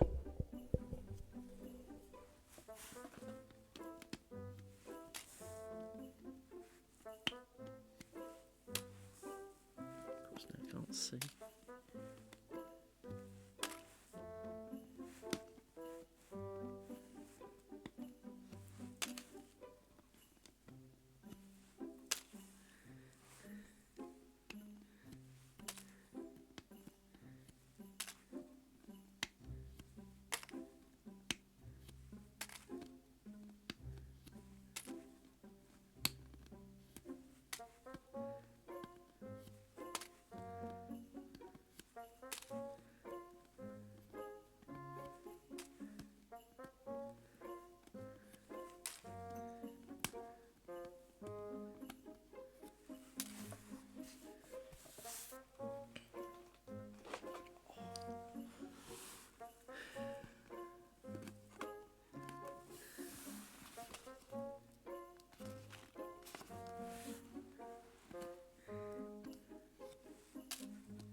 Sure. Do my best. Might not have the answer, but I can try.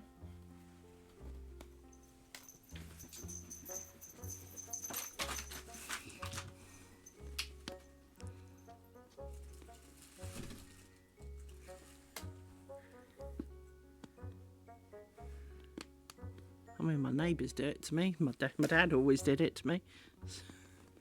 Hell, my co-worker who works in IT does it to me, so come on. You know?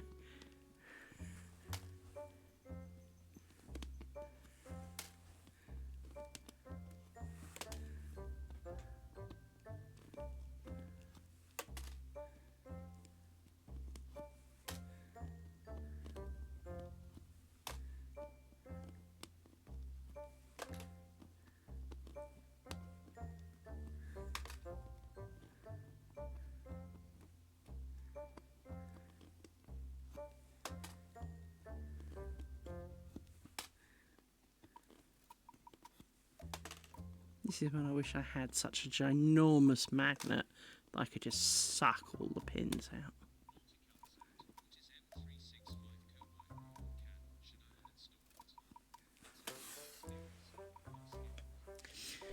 Okay, so Copilot is a bit like ChatGPT. It's built into Windows now. It's getting built into browsers. It is not one to worry about.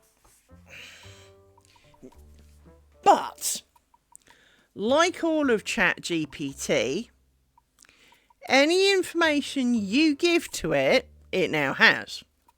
Okay? Now, Office M's AI, yep. Now, from a coding perspective, I actually pay for Copilot from GitHub. Because they have trained it upon the code in GitHub. And it is there to offer suggestions as to what it thinks you're going to code next. Now, out of all of the AI shits that there are,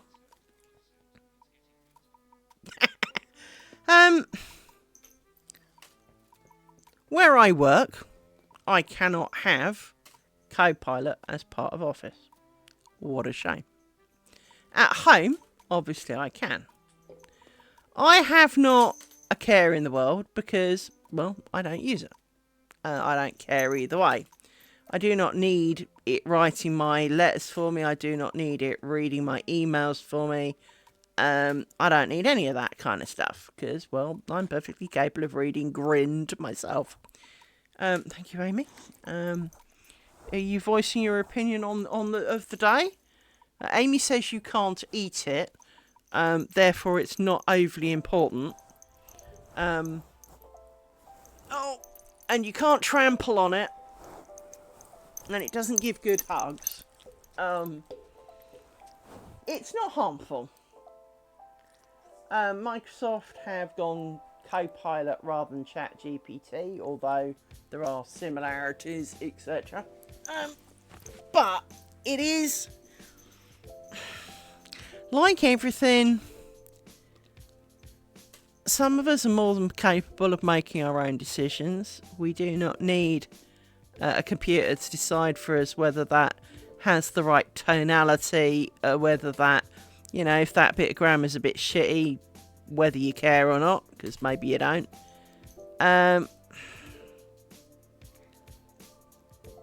Office 365 in its own right is a little bit weird.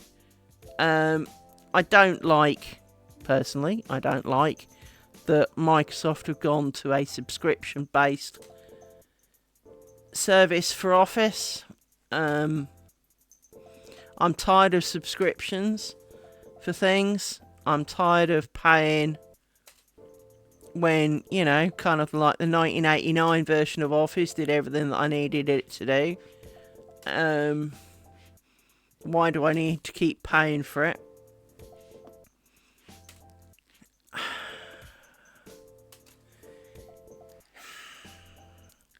There are things to pay subscriptions for, games, for example, because there is a huge ongoing cost usually to run the server. And I appreciate that. And I'm prepared to pay for that should I like the game.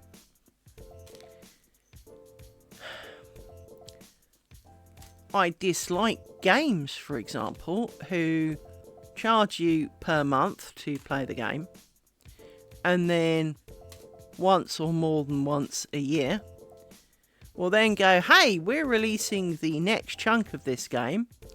You now owe us £60. Thank you very much. And the previous incarnation of the game almost becomes irrelevant and unplayable if you do not have the expansion. It's not you can buy like chapter 2 or whatever of a book. No. They will change chapter 1 and then suddenly you don't have access to bits.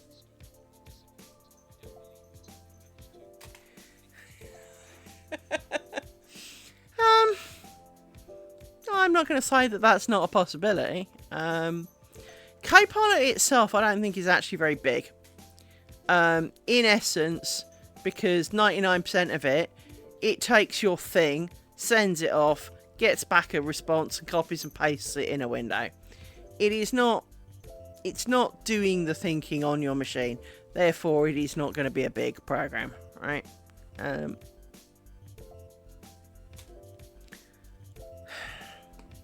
Everyone and their dog does AI, and what AI means to one person is not the same as someone else. Very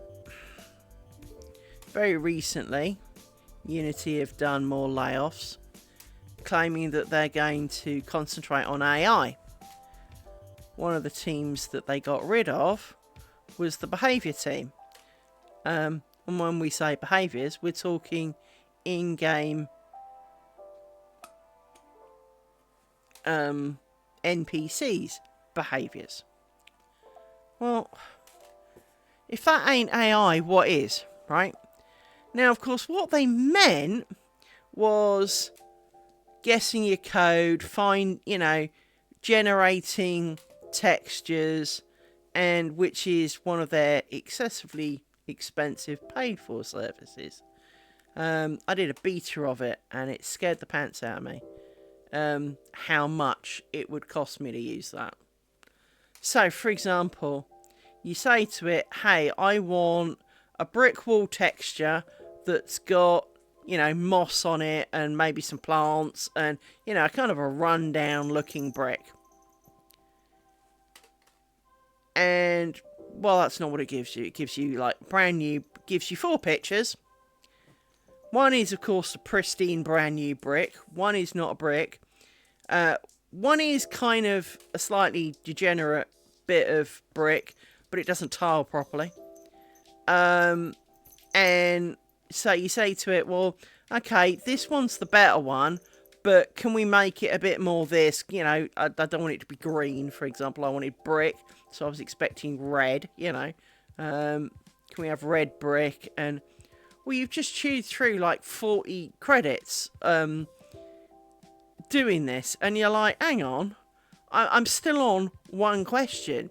You produced there's a number of generate pictures online for free, and I wanted an in-house picture of an archway, and through the archway you could see a craft room with a weaving loom of any variety, and some balls of wool and a table and a sewing machine, and I carefully explained it all out with a little banner saying craft room over the top of the arch. So most of you are thinking almost like bunting with craft room on it, or kind of like the scrolly scroll that everyone made in word art for the sign. Get off, dog, I don't want to be licked. An archway and some form of loom in the background, with a table and a sewing machine on it. Well, not only was the loom missing, so was the sign saying craft room, so was arguably the arch, and you're like, if I'm paying per unit for this, and one question is not a unit, I'm sorry, but, you know, if I may get, I don't know, 1,000 units a month, but I can blow that making one texture. And it was something like 30 quid a month or something. I mean, in the grand scheme of it, $1 a day is really not that big an amount, but it does add up. And it's like everything else. It's like, you know, Amazon Prime, as I was talking about last night. Amazon Prime, you pay best part of £100 here for Amazon Prime, which is supposed to be next day delivery. Only it's not in a lot of occasions. Number of times people I know have gone, you know, click for tomorrow, and then the moment the email comes, it's actually a couple of weeks, or it's maybe even a month. Oh, it's still Prime because it's free delivery. Yeah, but that's not what Prime used to mean. Prime used to be free next day delivery. Well, now, okay, so now...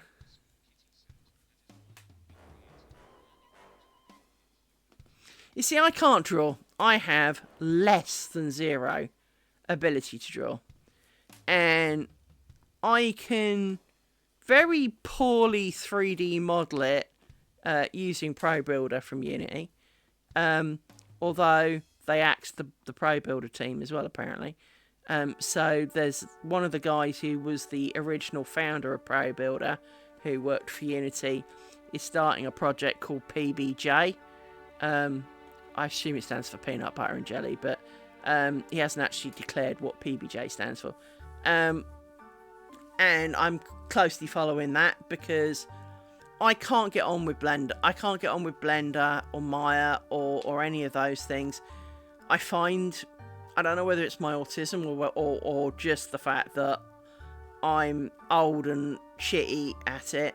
But for example, I was doing a course from YouTube that basically taught you how to make a donut, you know, as in an edible donut, right? And you make the torus, which is the donut shape, and they then explained how to put a bit of icing on it. And so I made the torus and clicked on a thing, and it was a thing they'd said to click on, and suddenly I could not do any of the things that they were doing in their thing. It was like someone had pressed the lock button. It was like the whole thing had gone read-only, and I couldn't get it back. I had to start all over again. I haven't got time for that. I haven't got the mental capacity to fight with software to do even simple shit. So Pro Builder works for me because it's in an environment I'm used to. The keys are keys that I can be used to, because 90% of them are the same, well, obviously are the Unity keys, so moving around and selecting objects and changing things is all the same as the standard Unity. So I am used to that, and Blender does not have a work like Unity option. So, I mean, I believe someone's probably written one, but, you know, like everything, it doesn't come out the bag.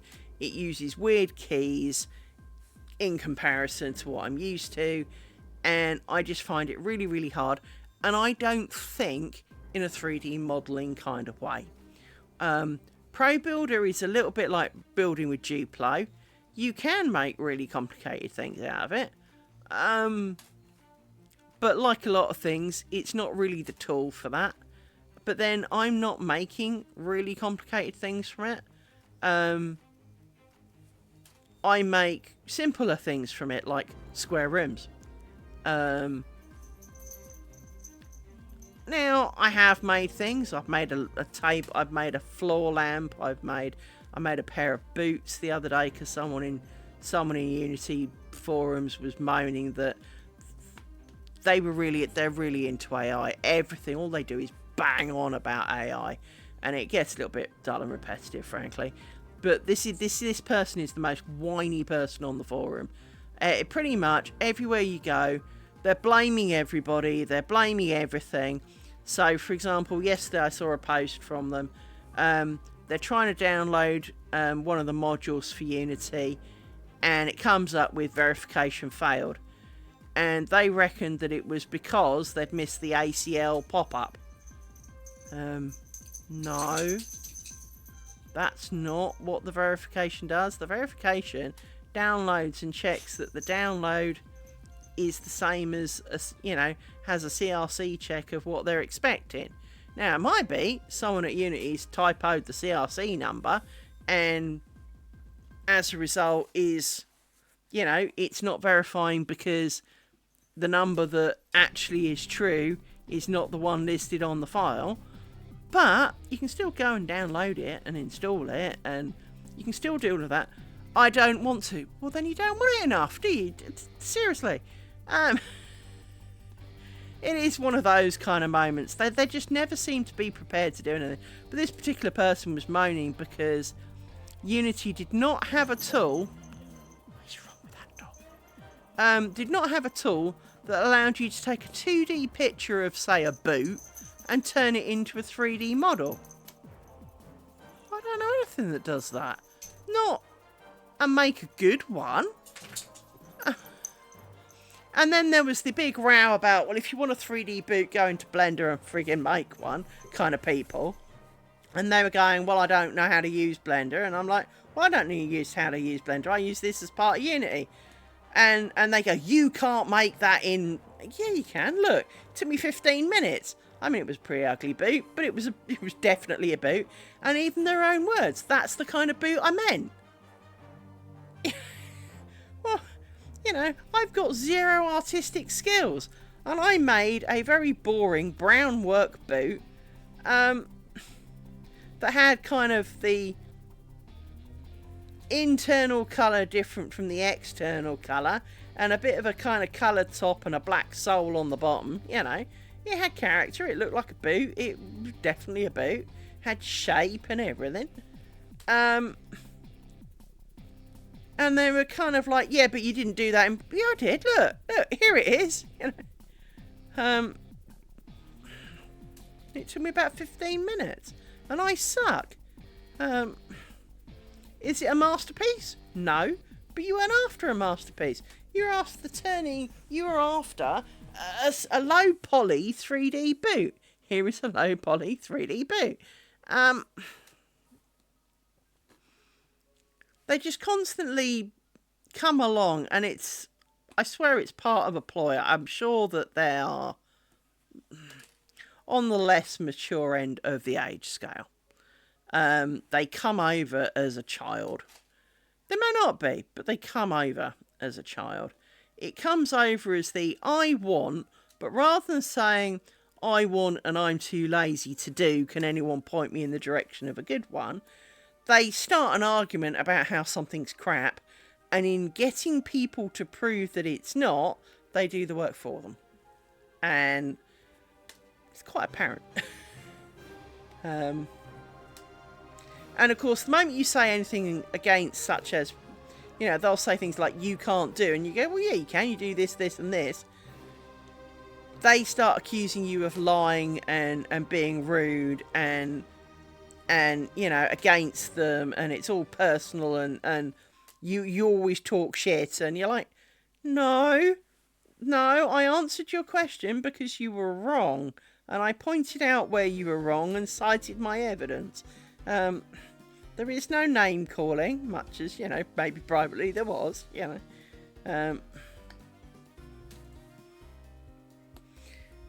But almost every day there's some new, oh, this is shit because. Well, then stop using it. Bugger off and use something else, See, I use Copilot Nautica for coding. I don't tend to use it in anything else, though, I must admit. To be honest, I don't really use it that much in coding. It's just sometimes it guesses the right thing and I let it. So, for example, if you're doing an if statement and you're kind of doing, if less than 10, you suck. if between 20 and 50 you're under average, it will then sort of go 50 to 75. You know, it will offer you the code of 50 to 75 above average, and I don't know, 90 to 100 awesome kind of thing, right? And it will suggest that, and save you typing it all out. Occasionally it offers you utter bollocks, but then that is true with all of these AI things, is that, and this is one of the things that gets discussed a lot in the coding community, is that just because ChatGPT or whoever you used said this is valid code, and maybe it does compile, does not make it the right answer. Early efforts that I played with the Unity AI, I asked it to extend ProBuilder to have a particular feature. It failed. I, on a later date, said, I want to be able to select the objects. So let's say, for sake of the argument, a row of pins. And I want to say that end pin's right, that end pin's right. I want you to evenly distribute in a direct line between the two pins all the other pins. Such as fence posts, right? Well, in the first rendition, it didn't take any objects in. It did a calculation to work out how far apart they should be, and did nothing with it. That was its working example. And it's like, so you write back, well, you haven't taken in any actual objects there, so I don't know what you think you're moving, but you're not moving anything because, well, A, you didn't take in any objects, and B, you've not actually set any objects to move. Oh, you're right, it says. And it gave me some more code. And, well, yes, it did now take some objects. Not the ones you'd selected, of course, but, you know, it did take some objects. And it did then move them, yeah, into one spot.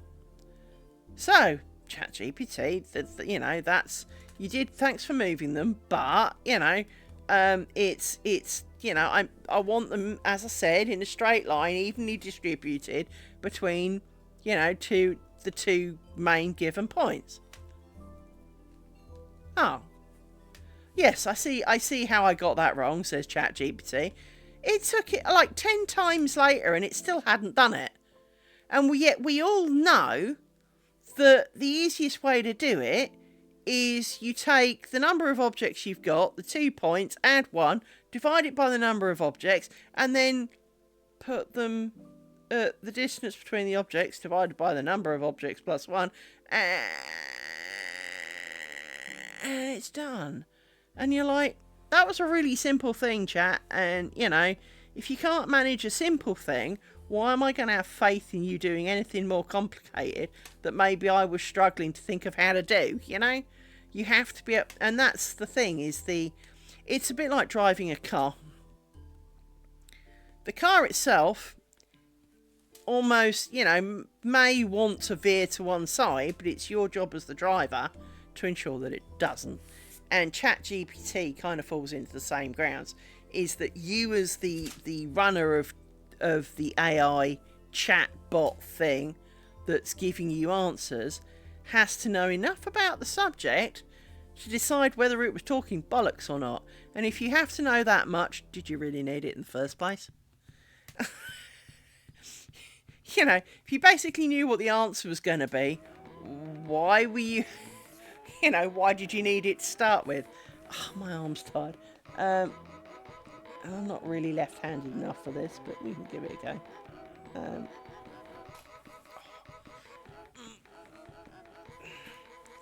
So yeah, I don't hate AI.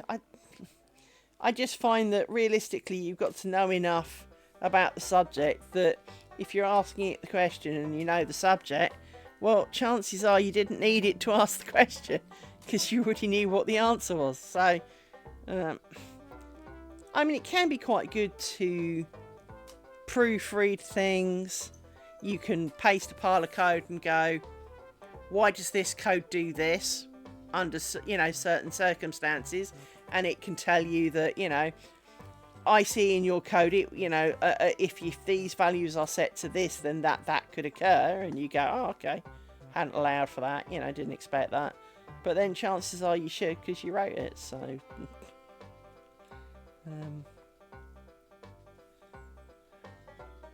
Again, it's if you've got enough knowledge, why are you asking it the question?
And I think, and that's the thing, sometimes you can generate, depending on what you're doing, a starting point. You can create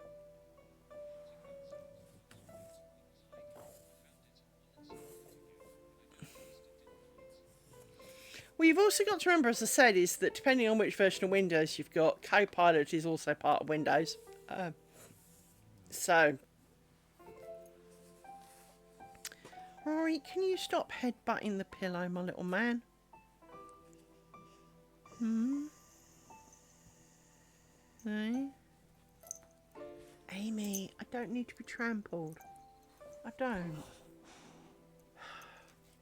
Thank you, I love you too. Yes, I do. The world seems slightly overly, kind of enamoured with AI, and to a large part, yeah.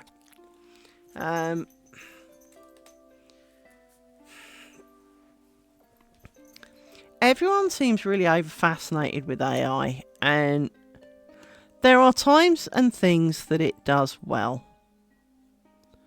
So, for example, you could give it a wall of text and ask it to summarise what was written there. And it would do that quite well.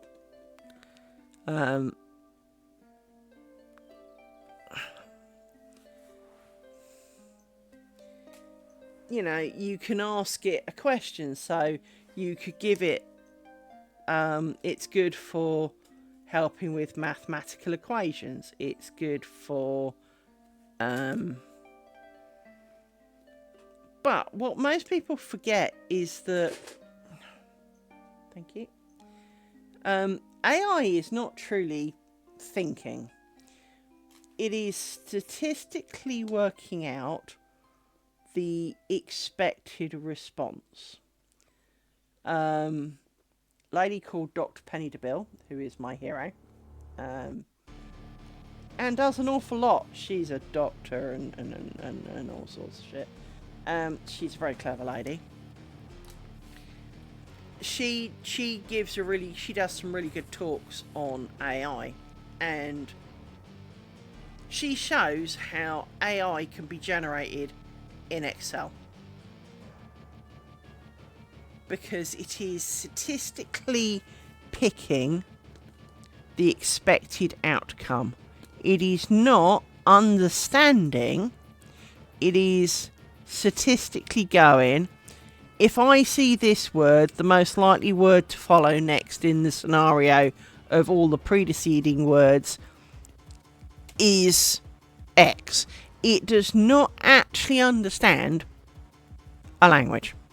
It does not actually understand your problem, which is why you can ask it a very specific and straightforward question and get back utter bollocks.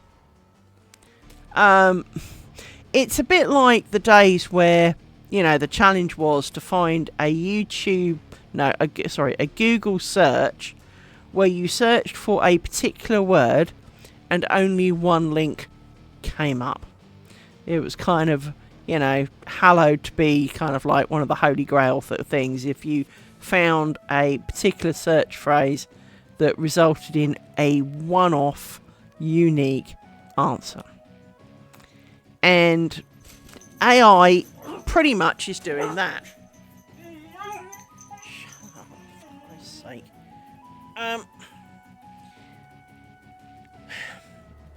You know, if you say to it, in a sequence of numbers 1, 2, 3, what comes next? Most of us will go 4, and AI will likely say 4.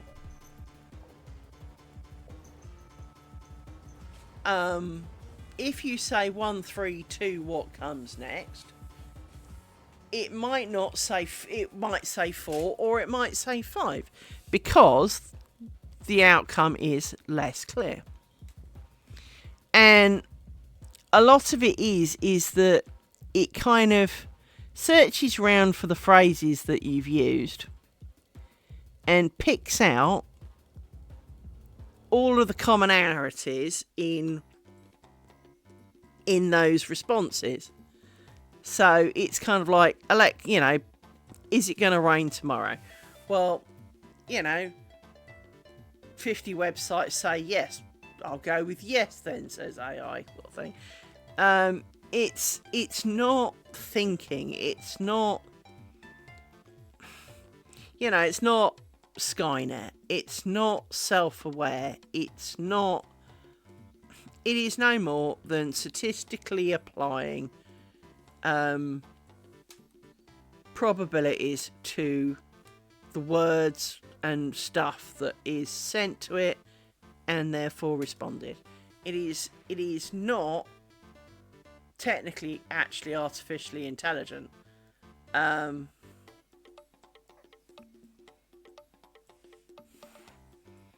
Which I find kind of disappointing. After all, you're flogging it as artificial intelligence. Whereas truly the answer is it is statistically based responses.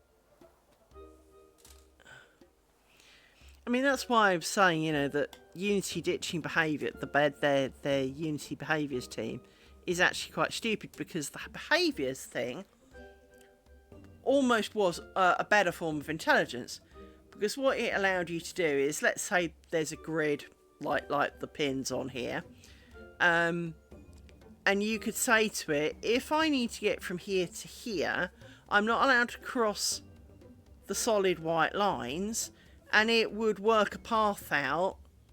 But it would also do the, if someone was coming this way, avoid them. You could add kind of criteria and kind of, you made a complicated rule set for it, but you allowed for, you know, I know, let's say you are a mob in a FPS game, right? So obviously your job is to kill the player. So primary goal, player needs to die. I need to send damage at it. I will shoot it, stab it, whatever options I have, right? If you're going to stab it, you've got to be close enough. So obviously you've got to sneak up on it. If you're shooting it, then obviously you need line of sight. And ammo, and you know, you can build into it. If my health is less than, say, 20%, flee, because clearly I'm losing. Run away, you know. And that's what the behaviours thing was for, was to build in the, you know, if at 20% run away, if you can't see the player, you know, try and move closer to it. If you need to stab it, you need to get closer. And, you know, if you get close enough, if you're far enough away, you can shoot it. If you're close enough, you can stab it. Well, you know, change over when necessary, you know, all of these kind of options, right? And it if you're hungry, if you're tired, if it's dark, turn on a torch, you know, you could build all of these things into it to make a more natural kind of response. And yeah, they got rid of the team who were building it. And for once in you know, in terms of some of the tools that people make for Unity, an awful lot of the assets on the asset store, and this is a big personal rant of mine, I own about 11,000 assets off the store. Now, quite a few of them were free, so I'm not going to begrudge those particular ones because I didn't pay actual money for it. But in the past, I have paid good money for an asset, because you can't try before you buy on a lot of occasions. There are no free ones to give it a go as. You have to pay for the expensive shit to discover whether it does what it says it does. And it shouldn't be like that. But Unity, in their infinite wisdom, argue that once you've downloaded it, i.e. once you've got it to find out whether it works or not, oh, well, yeah, but now you've downloaded it, you can't have your money back if it doesn't work, because, well, you've downloaded it. Well, how do you think I found out if it worked or not, numbnuts? So from that point of view, Unity has got a little bit of a frustrating thing, because you go to their store and it says, you know, supported by thousands of people, and yeah, because basically, should it not work, they expect you to go to the forum, bitch about it, and someone suggests to you an alternative or how to make it work. Well, personally, if I've just paid £100 for something and I download it and I'm using the version of Unity that they said it was compatible with, and I follow their install instructions and it says bath, bath, bath, I'm going to eat your children, I think it's shit. Because, you know, if in a blank project I cannot install your, you know, and I follow your instructions and it doesn't work, well, then it doesn't work. I shouldn't have to have inside knowledge and, oh, you didn't write that down in your install instructions. Well, that's your fault. You know, if you've not made it so that people buying your product can just pick it up and use it, you know, can't add it to their project without a fight, then, well, it's kind of not really fit for what you want. I bought, for example, a humanoid character because I suck at modelling, and it came with a method of, you know how like in character creations you can make them fatter, thin, taller, shorter, muscly, bigger boobs, change the hair colour and style and all of those. It came with a tool to do that, and it came with a tool that also was supposed to control the armour that goes on it. So that you were supposed to basically be able to plug this shit in your code and go, you know, give me a male, I want, you know, hair option 1 and all the rest of it. And it didn't. It buffed. And, you know, the install instructions kind of went, well, go here, click this. So I went there, clicked that, it crashed Unity.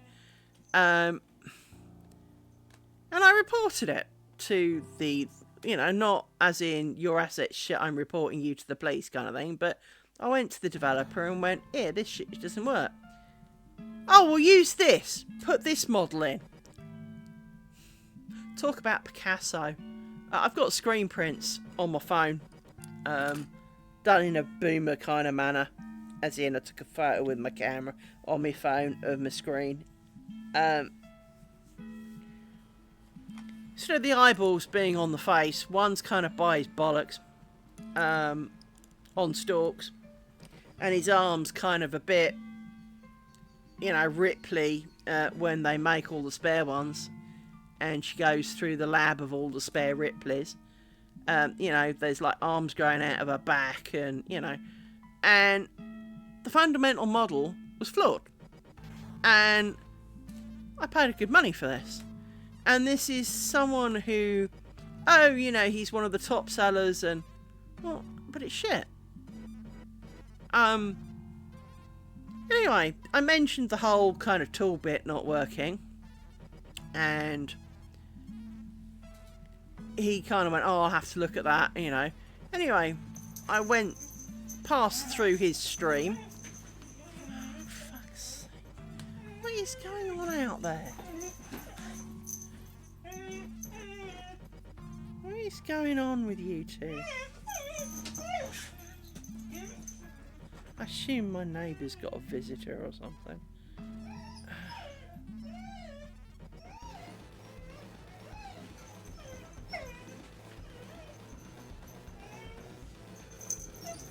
There is a van! Big whoop! Alright. And I watched this guy. And it reminded me very much of a boyfriend I had once. Now, I will literally, almost word for word, read the code that boyfriend had a problem with. If shit is true, do this, else do that. It literally was, you know, if some variable is true, do this, and it was literally, you know, run method, else run other method. In his own words, it's doing the wrong one. Well, it doesn't take, you know, brain the size of a planet here to work out that if you're going into a call and it says, I know, if cup is full, you know, if cup is empty, add water, else do not, kind of thing, right? And it's adding water to a cup you thought was full, then clearly the variable you are testing has not got the value that you were expecting. Now, why that might be, whole new question. But if you are generally in programming, quite often you make a section and you are not responsible for other sections. You are working on the bit that, you know, in this case does whatever, right? I know, if you've checked has disability, show list of disabilities kind of thing, right?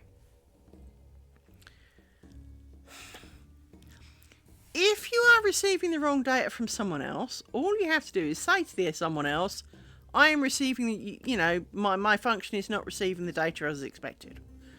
Therefore, either I have to work around the fact that when you've said it's empty, you actually meant it's full, you know, kind of thing, right? And have that discussion.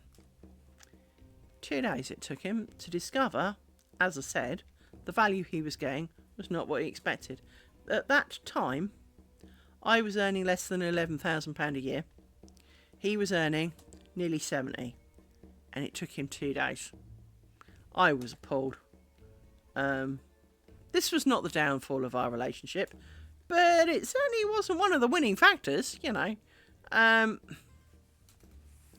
It frightened me, to be honest, that someone could be earning that kind of much and spend 2 days to find out what was painfully obvious in about 20 seconds of sitting behind him. I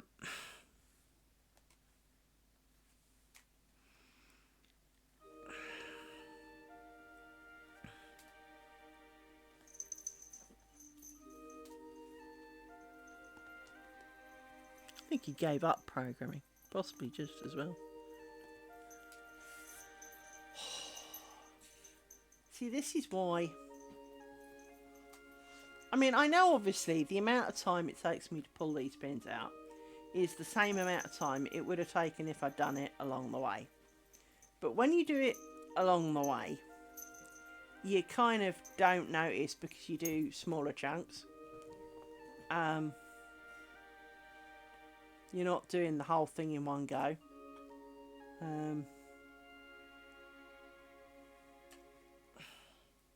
This does seem painfully slow.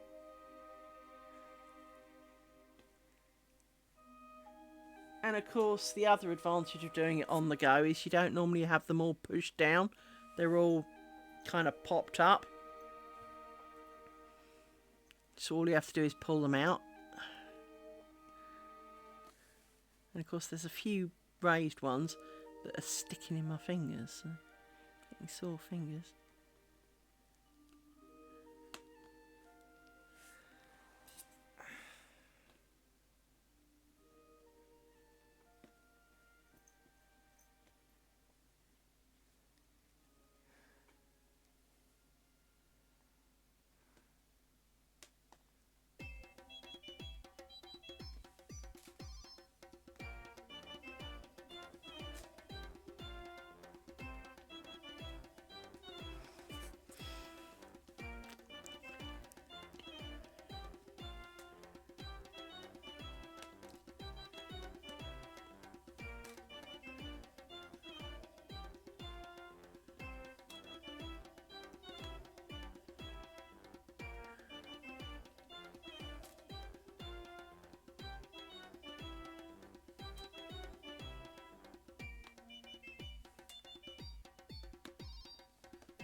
Getting bored of doing this. Oh.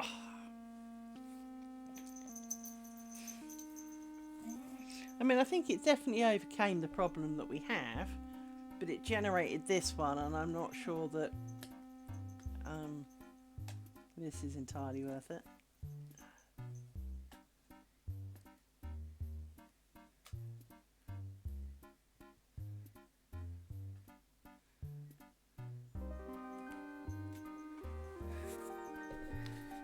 You can't even get your fingers underneath to kind of encourage it out of here.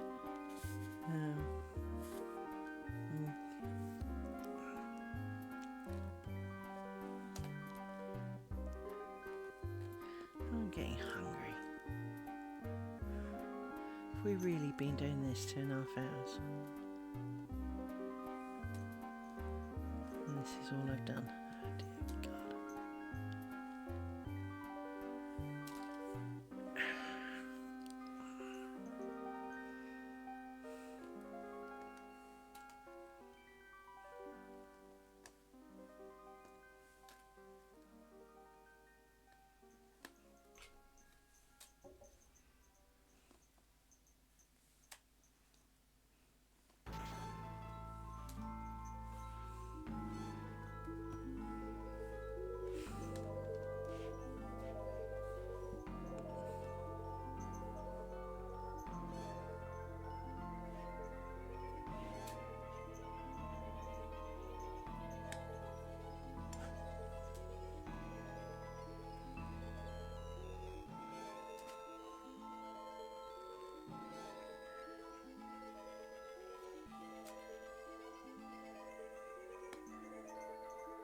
I think I put you all into a coma.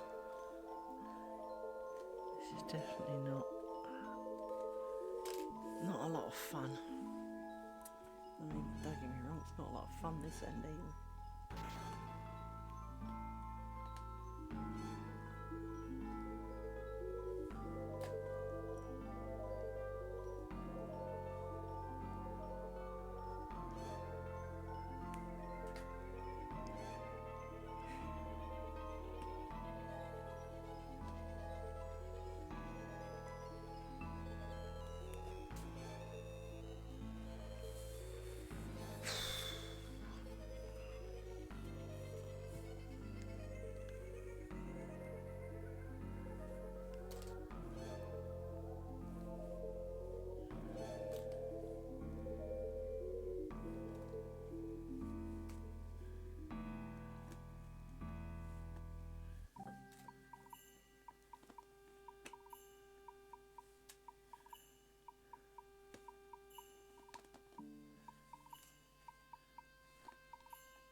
I mean, we've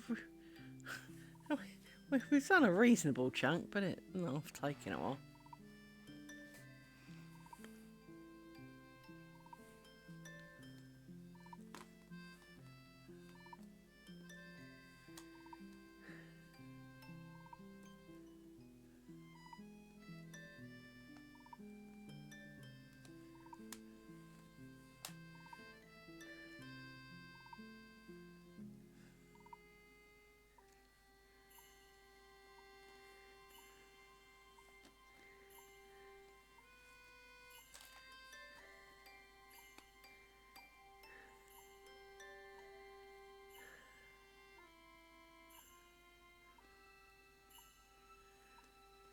Geese next door are at it.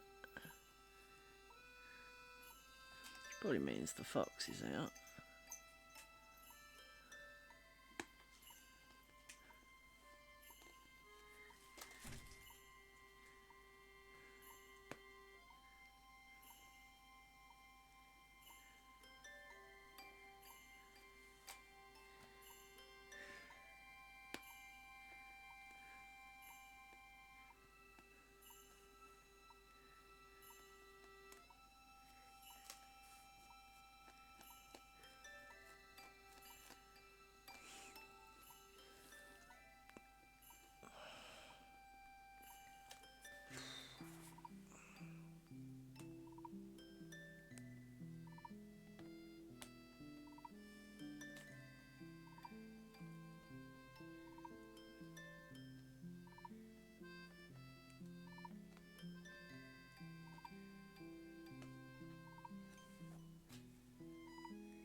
Sadly, this is one of the most boring parts of lace making.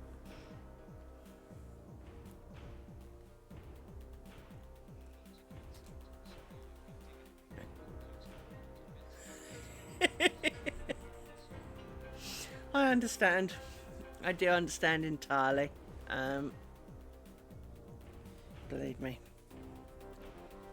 And to be honest, that's the problem with, I think, with a lot of these things. It's the same back in the day when you installed something and it installed AOL Messenger or ICQ or some shit, right? When you installed something and it installed 28 other bloody things that you'd never asked for. The moment you find one thing that you didn't ask for, how do you know there are 20 more that you haven't even spotted yet, right? And the problem is it does cause a level of distrust because you never asked for it. You never said you were interested in it, and suddenly now it's on your computer whether you liked it or not. And it's the same as I was watching something, and because of a Windows update, it changed the default program to something else. If I wanted that, mate, I'd have asked for it. If I don't want to use Edge or Internet Explorer or whatever they're calling it this week,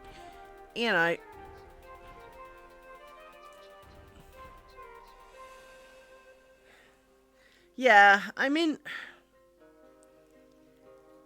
the problem is, I say though, is the level of distrust that you have when you've installed, I don't know, Notepad. If you then found that with Notepad it was introducing 2 other programs that you weren't aware of, and maybe it's unclear exactly what they do, well, how do you trust it? How do you now trust that it only is doing the task that you wanted? How do you know that it's not doing other things, such as sharing your details and I mean, I remember, it wasn't that long ago, but it was a while ago. It was a few years ago. Lenovo.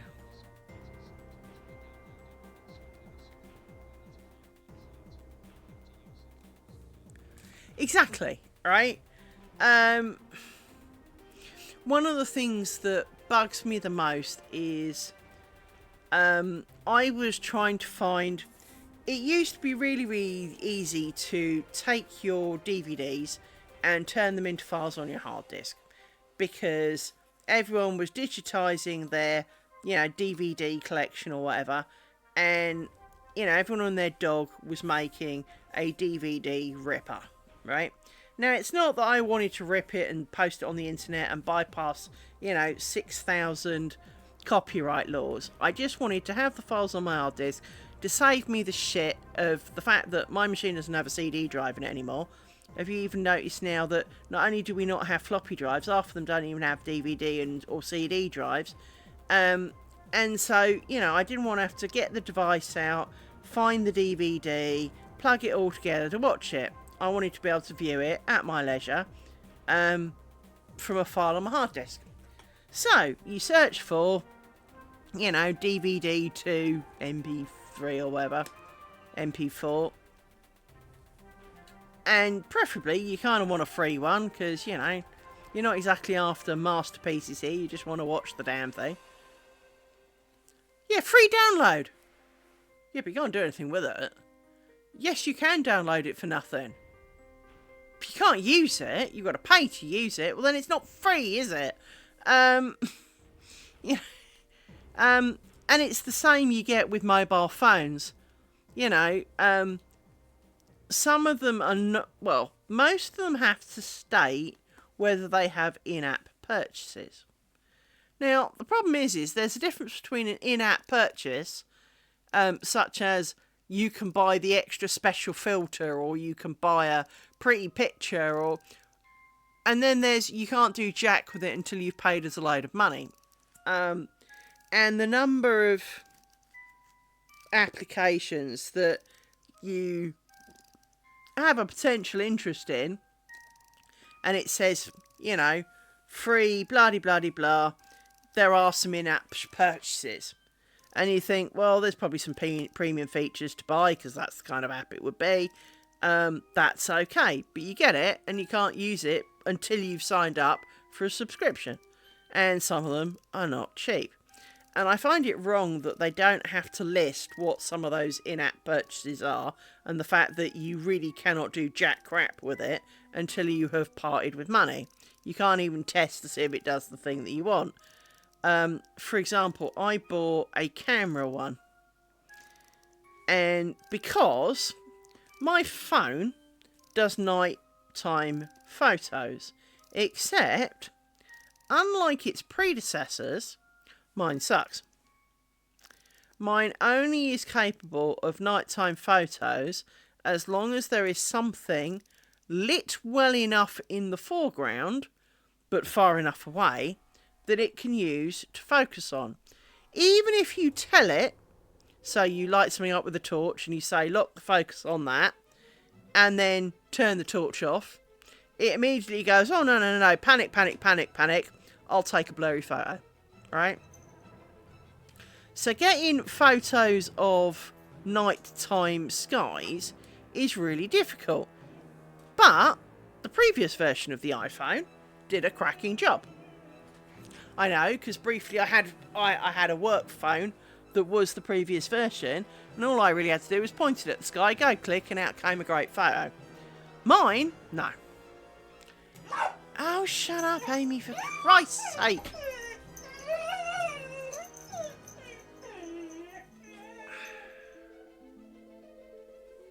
Yes, there is a van, car, something outside. It is not coming to take you away, although I might phone them and ask them if they can. It's fine. Ow! Trampling little cow. That's right, you headbutt the light. It's fine. It is. It is. So I got this camera app because you could set the focal point, like a proper camera, you could set various settings.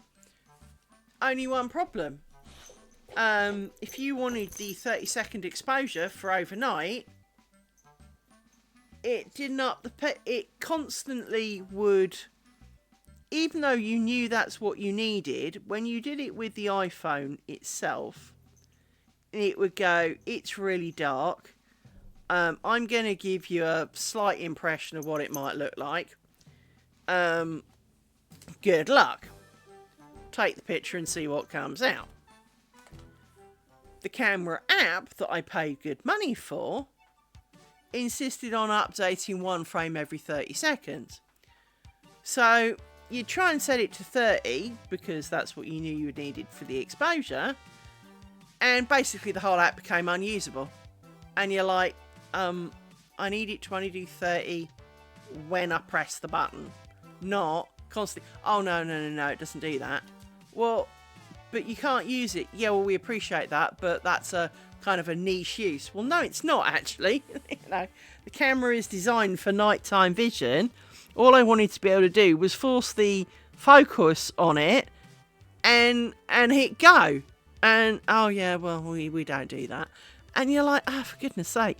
I mean, even indoors, even in kind of like, so obviously not with this light on, but with a normal lights on in the room. So, a lot of cameras would prefer a flash, but it's not essential.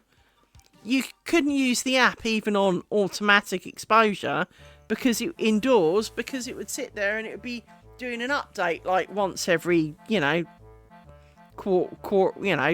half a second or to a second, and you're like, no, I just want to take a photo, can you not?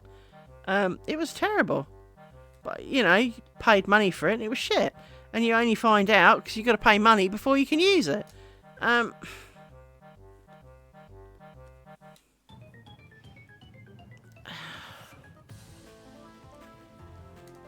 Getting really sore fingers and stuff now. And I know I've cleared quite a bit, but I'm getting a bit bored of it, to be honest. But it needs doing, so running away from it does not help. Does not change the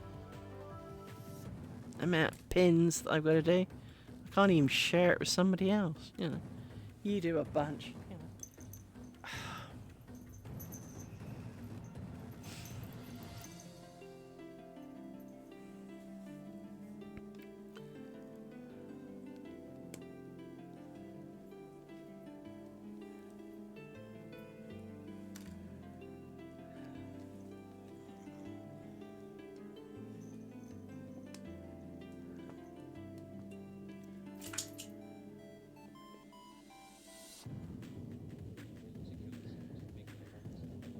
Yeah, I kind of really want like one of those like car magnets that can just suck them all out of here.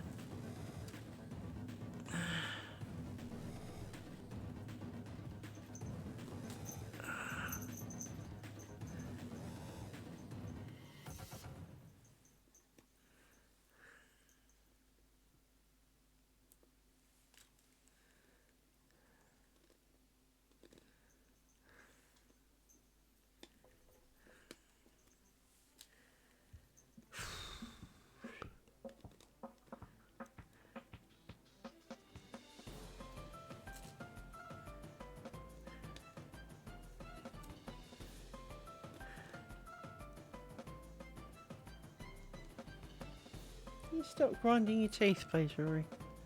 Right behind me. Licking your face, grinding your teeth. It's quite an unpleasant noise, thank you.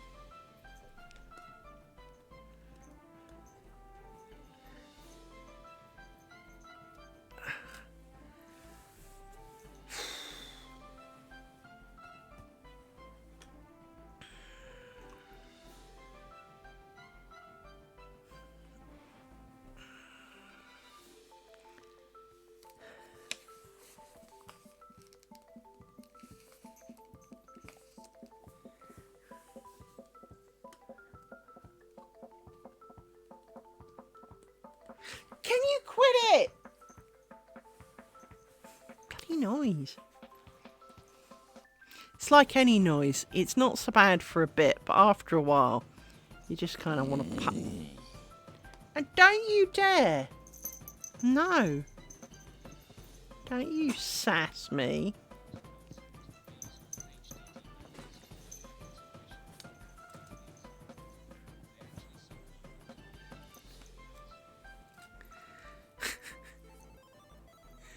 I've got these, which are earth magnets that I can almost pick, you know, with a bit more suck could pick up the pattern. If it wasn't so wedged in, it would probably pick up. I mean, for example, if I move my pins before I catapult them across the room or something.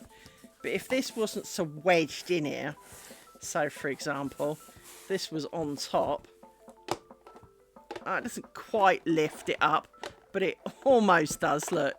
Almost lifts it up. So, but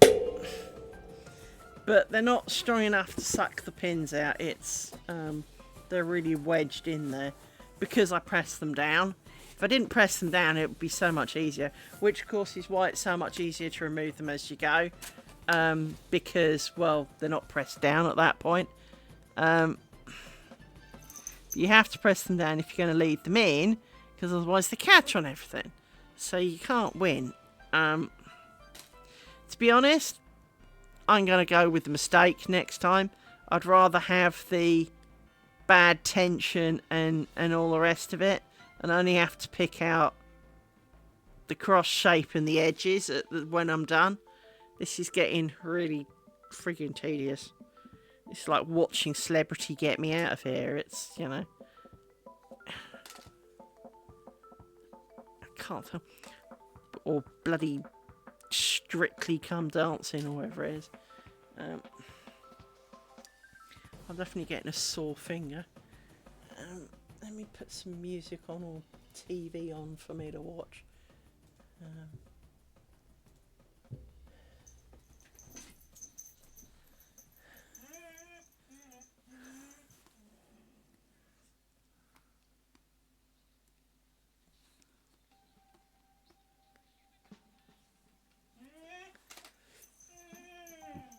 Look at the shape of my poor finger. It's got dents in it.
Oh look, non-twisted bits.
Hi, Sigabet, how are you?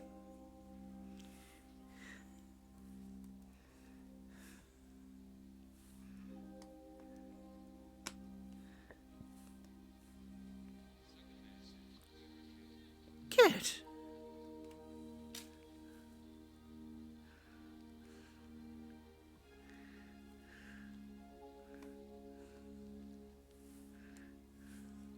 We're picking out pins and it's really boring.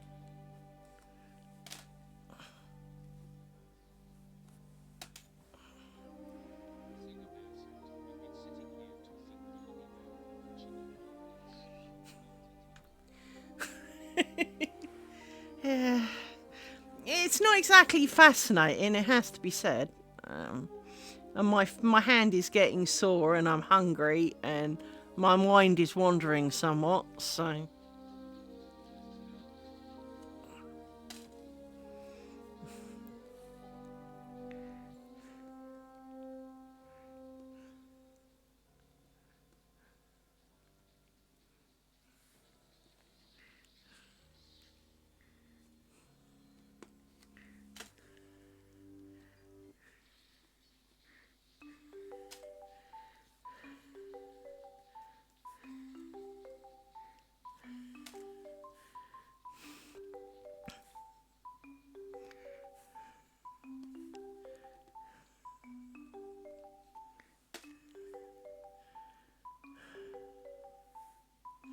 I might have to buy a proper pin lifter.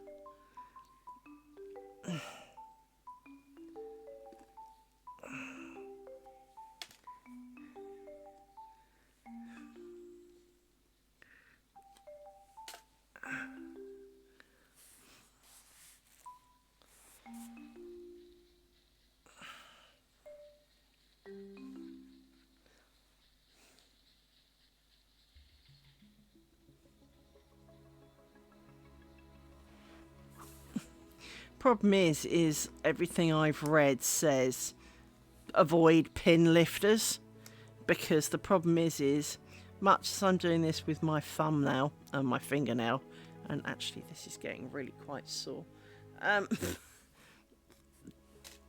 If you do it with a metal pin pusher, it can trap the thread and snap them, and again that would be pretty depressing.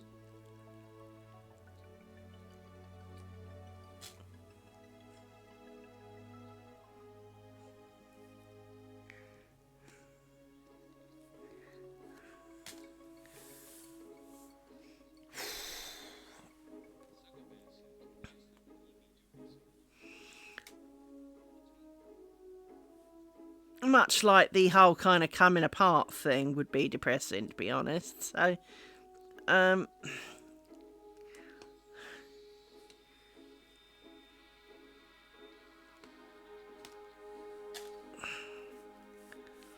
mean, as it is, I'm occasionally pulling threads, but I'm not I mean, that was a loose one anyway. I remember that one.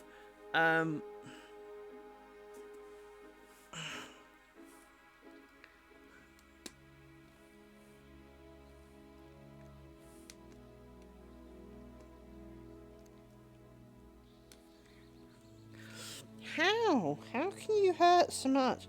This little tiny pink spot is really sore from going against the pillow. I'm not even halfway through yet. Oh dear God alive.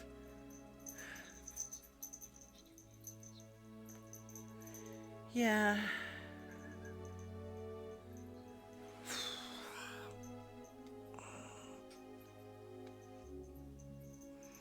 Normally, I don't leave the pins like this to the end. And while I am confident that the reason why I left the pins in till the end has prevented the issue that I was hoping it would, this is so not worth it.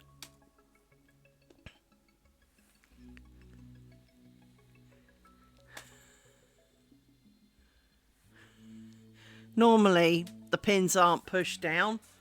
I get in and I'll have done, say, this section, this section, this section. So I'll pull this lot out, except for the kind of edges. And I don't actually push them down against... The only ones that I push down against the template are the edge ones and the cross in the middle. And so I don't normally have to pick this many pins, but this is kind of tedious, frankly.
Yeah, unfortunately, seam rippers would cut the threads, and that would be a very big no-no.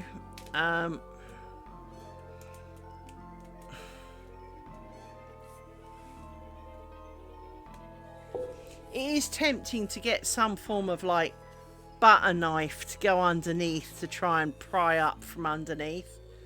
But then that puts stress on the template, and I'd be pretty mad if I had to redo the template. Not from a printing it and laminating it perspective, that's the easy bit. It's the pricking all the friggin' holes in it, which is even more dull than pulling out the pins, to be honest.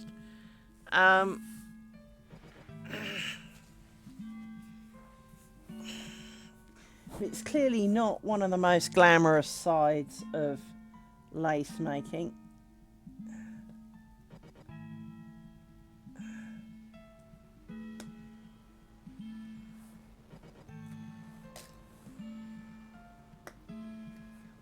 And there's something a bit funky there. Oh look, another non-twisted thread.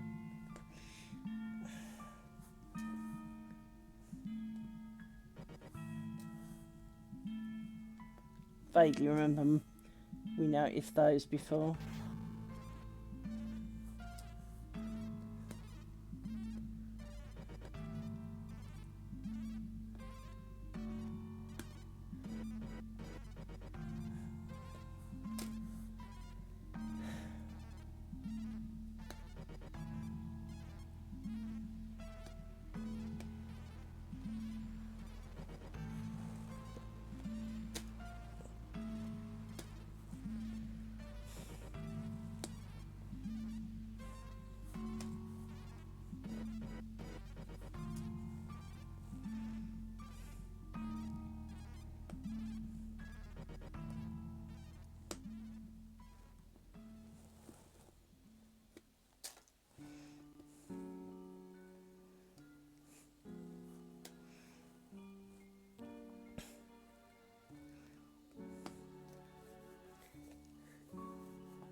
We will not be leaving them in again.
Oh, you have caught me at the most exciting point.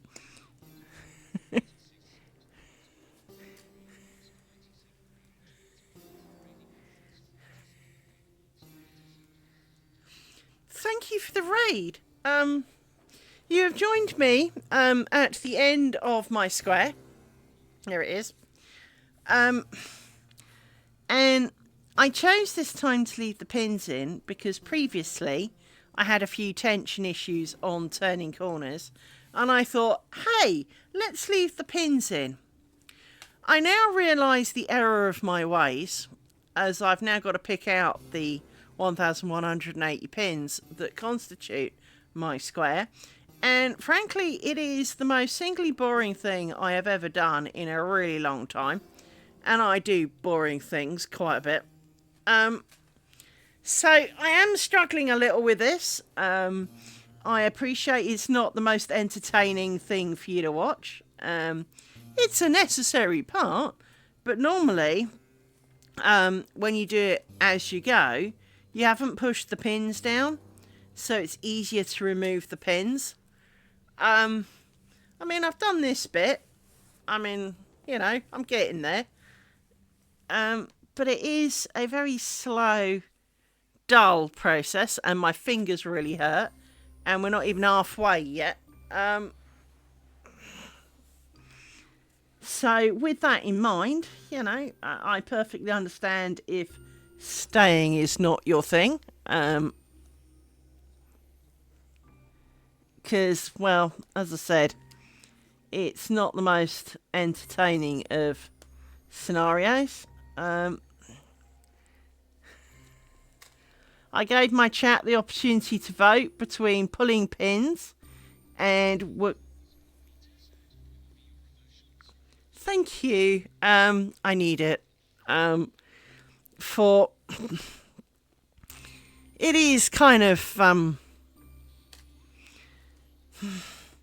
it's a necessary evil. It's like sewing ends in your knitting and crochet. You know, it's very rare that you enjoy it.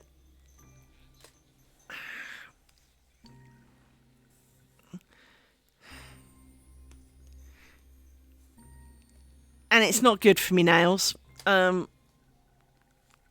all. I mean, I've done quite a few pins, look.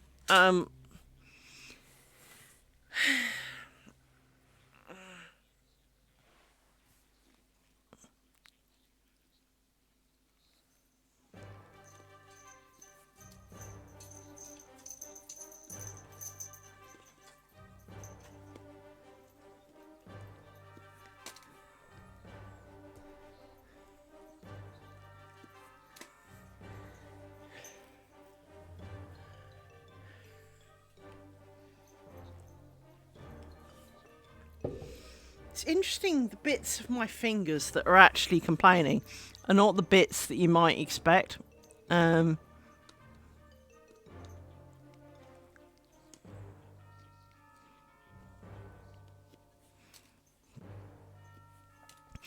getting a sore bit here and a sore bit here from picking pins. Which is weird considering it's not like I'm putting my finger down on pins, but that's how it feels. It feels like I've got pin heads underneath.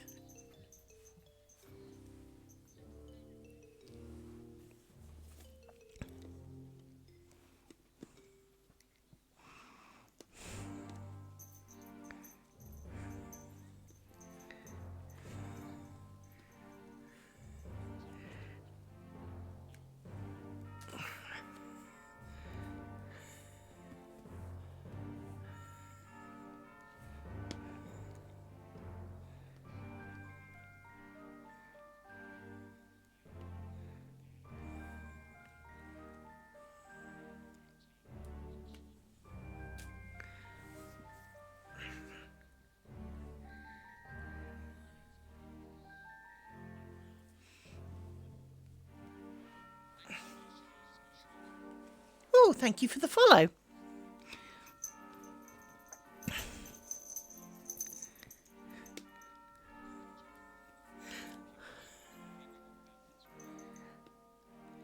Thank you very much.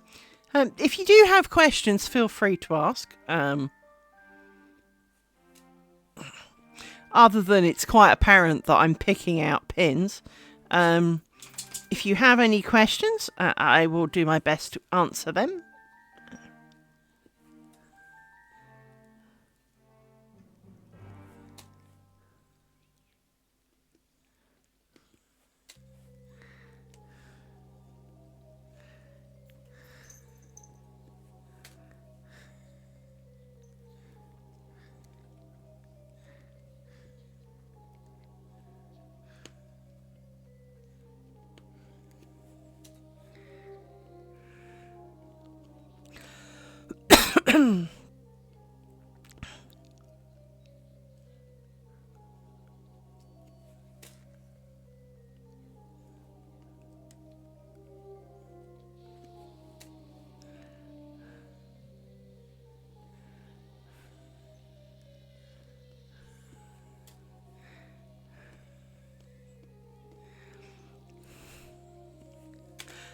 When I get halfway, I think I may change projects and actually make some lace.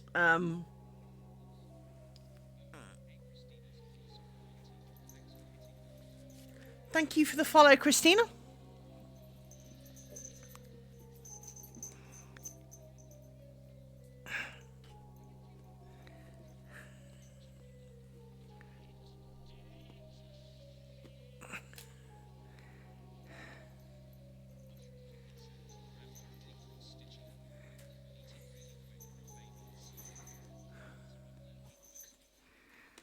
To be honest, I'm hungry because it is nearly 7 o'clock.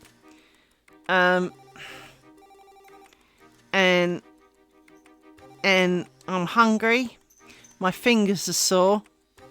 I am feeling less joyful with every pin.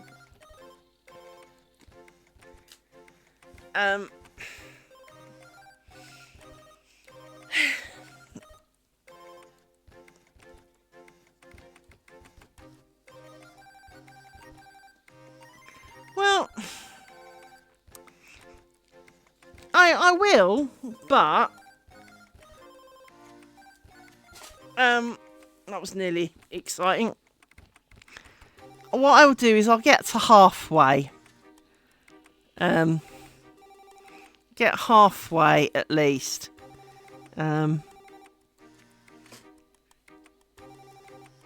Because, well, putting it off won't change it.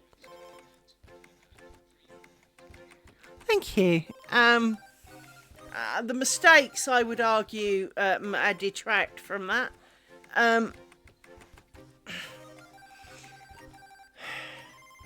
be honest, while I'm hungry, I'm not sure what I'm hungry for, so there's no point stopping yet until my brain decides what it wants to eat. Because, you know, sitting staring at the kitchen is not going to change that. And I might as well pick a few more pins while I'm doing it. So, let's get to halfway, see how we're doing. We can either change projects or give up for the night. I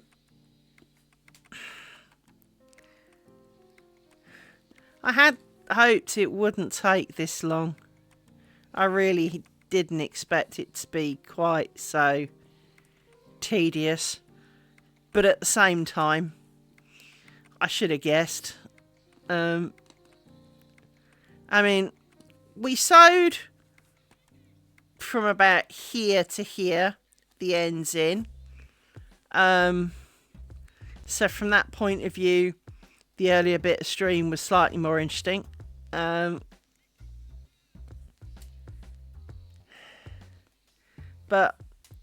much as I know that this has solved the tension issue that I hoped it would,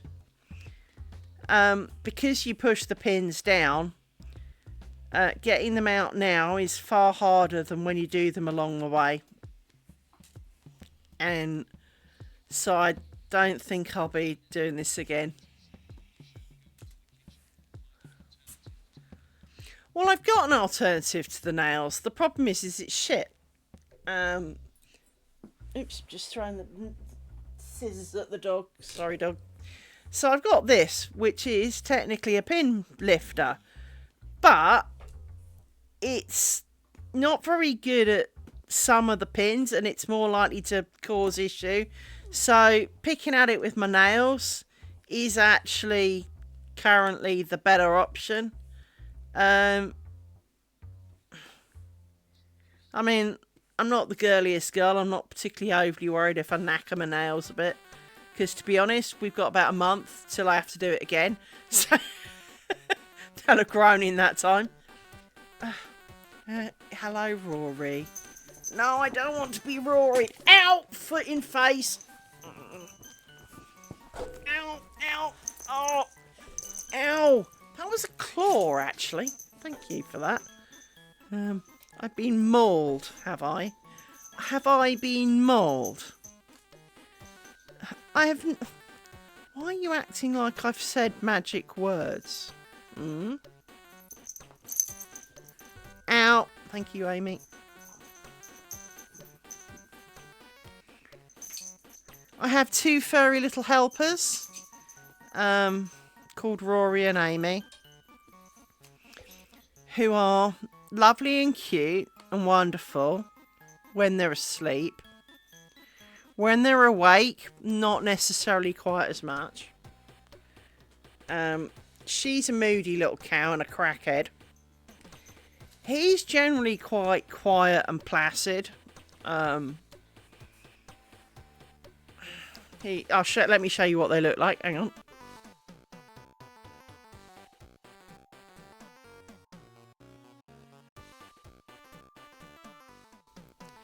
So there you go. That's Rory and Amy.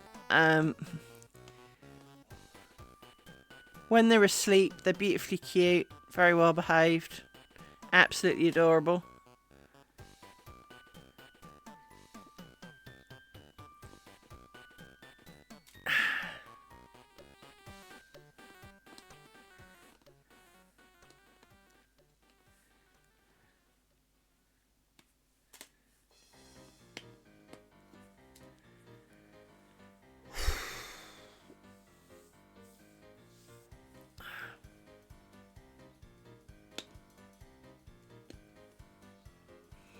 So my nail does do a better job. They do make a pin lifter, which is kind of a V-shaped kind of tool, but it is well known for cutting threads, and given the amount of time that it takes to make one of these squares, that is not a very popular thought.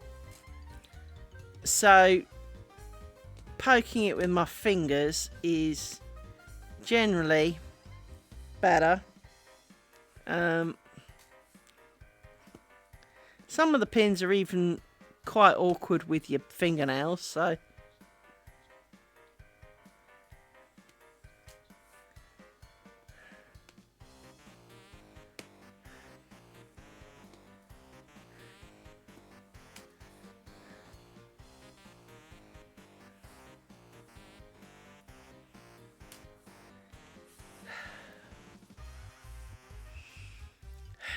get in there, get in there. Let's move this back out of the way.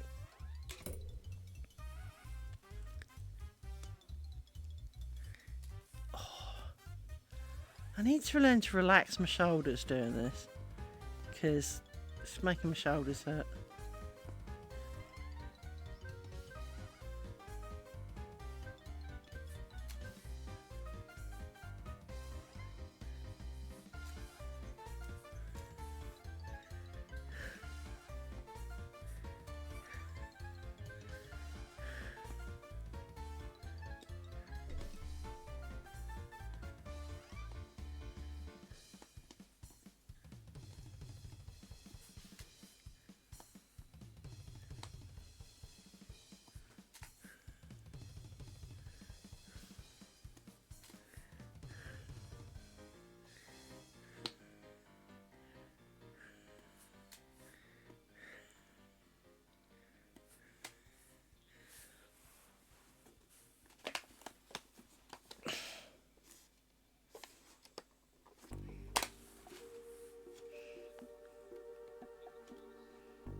It is not that time.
Dog's trying to destroy the place.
Getting there, getting there.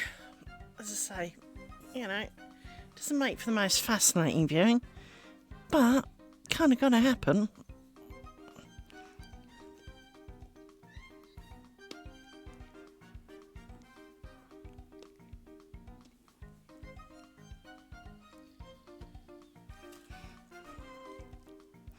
Now, we do know that round here somewhere I screwed up.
It's really weird. When I put my finger down, it really feels like it's leaning on pins that I've left behind, but there aren't any.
Nearly there, nearly halfway.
Right, that's half of them.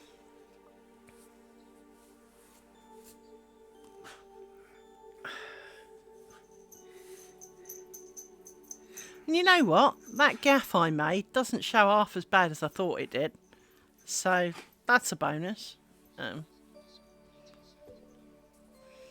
um, so for those who are more new to the channel, as you can tell by the top right hand corner, this is the 5th square that I have completed.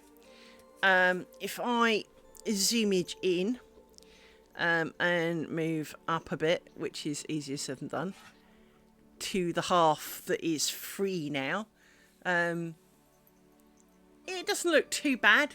You know, there are mistakes. I found some along the way. Like this one is supposed to be twisted, it's not. But mistakes are made, and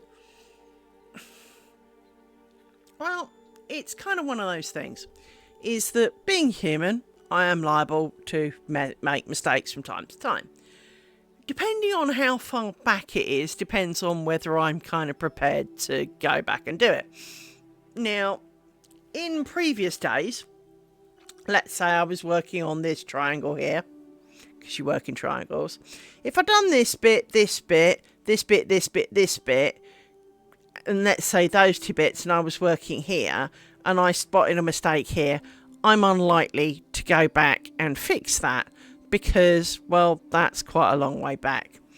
But if I notice here that there's a mistake here, there is a reasonable possibility I would. And I have come to terms with the fact that there are mistakes in it. Some of them bigger than others. I think because you follow the pattern that's on the piece of card underneath, as you can tell, this looks remarkably like the final product. It's not like you can do the wrong stitch, or that you can, unlike knitting, you miscount the number of rows you got to do, because you literally work with the pinhole that you're working on, and it dictates whether or not. So from that point of view, you don't tend to go wrong. What you can do is not finish your rows ground properly, like this one down here, but it doesn't show too bad. You can not cross things as you leave or enter the cloth stitch solid sections. But for the most part, again, really, I can't do anything about that. Anyway, I was going to stop and take a break for food and drink and stretching of legs and whimpering of slightly sore hand. It's unlikely I mean, part of me wanted to do some actual lace making today. In fact,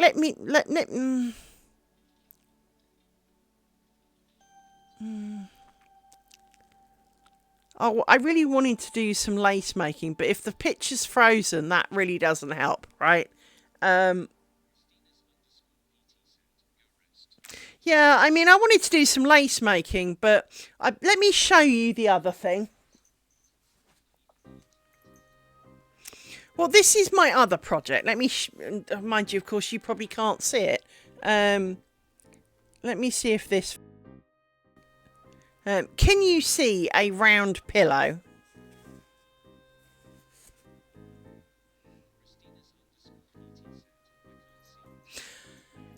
Fine. Then I think the internet has this.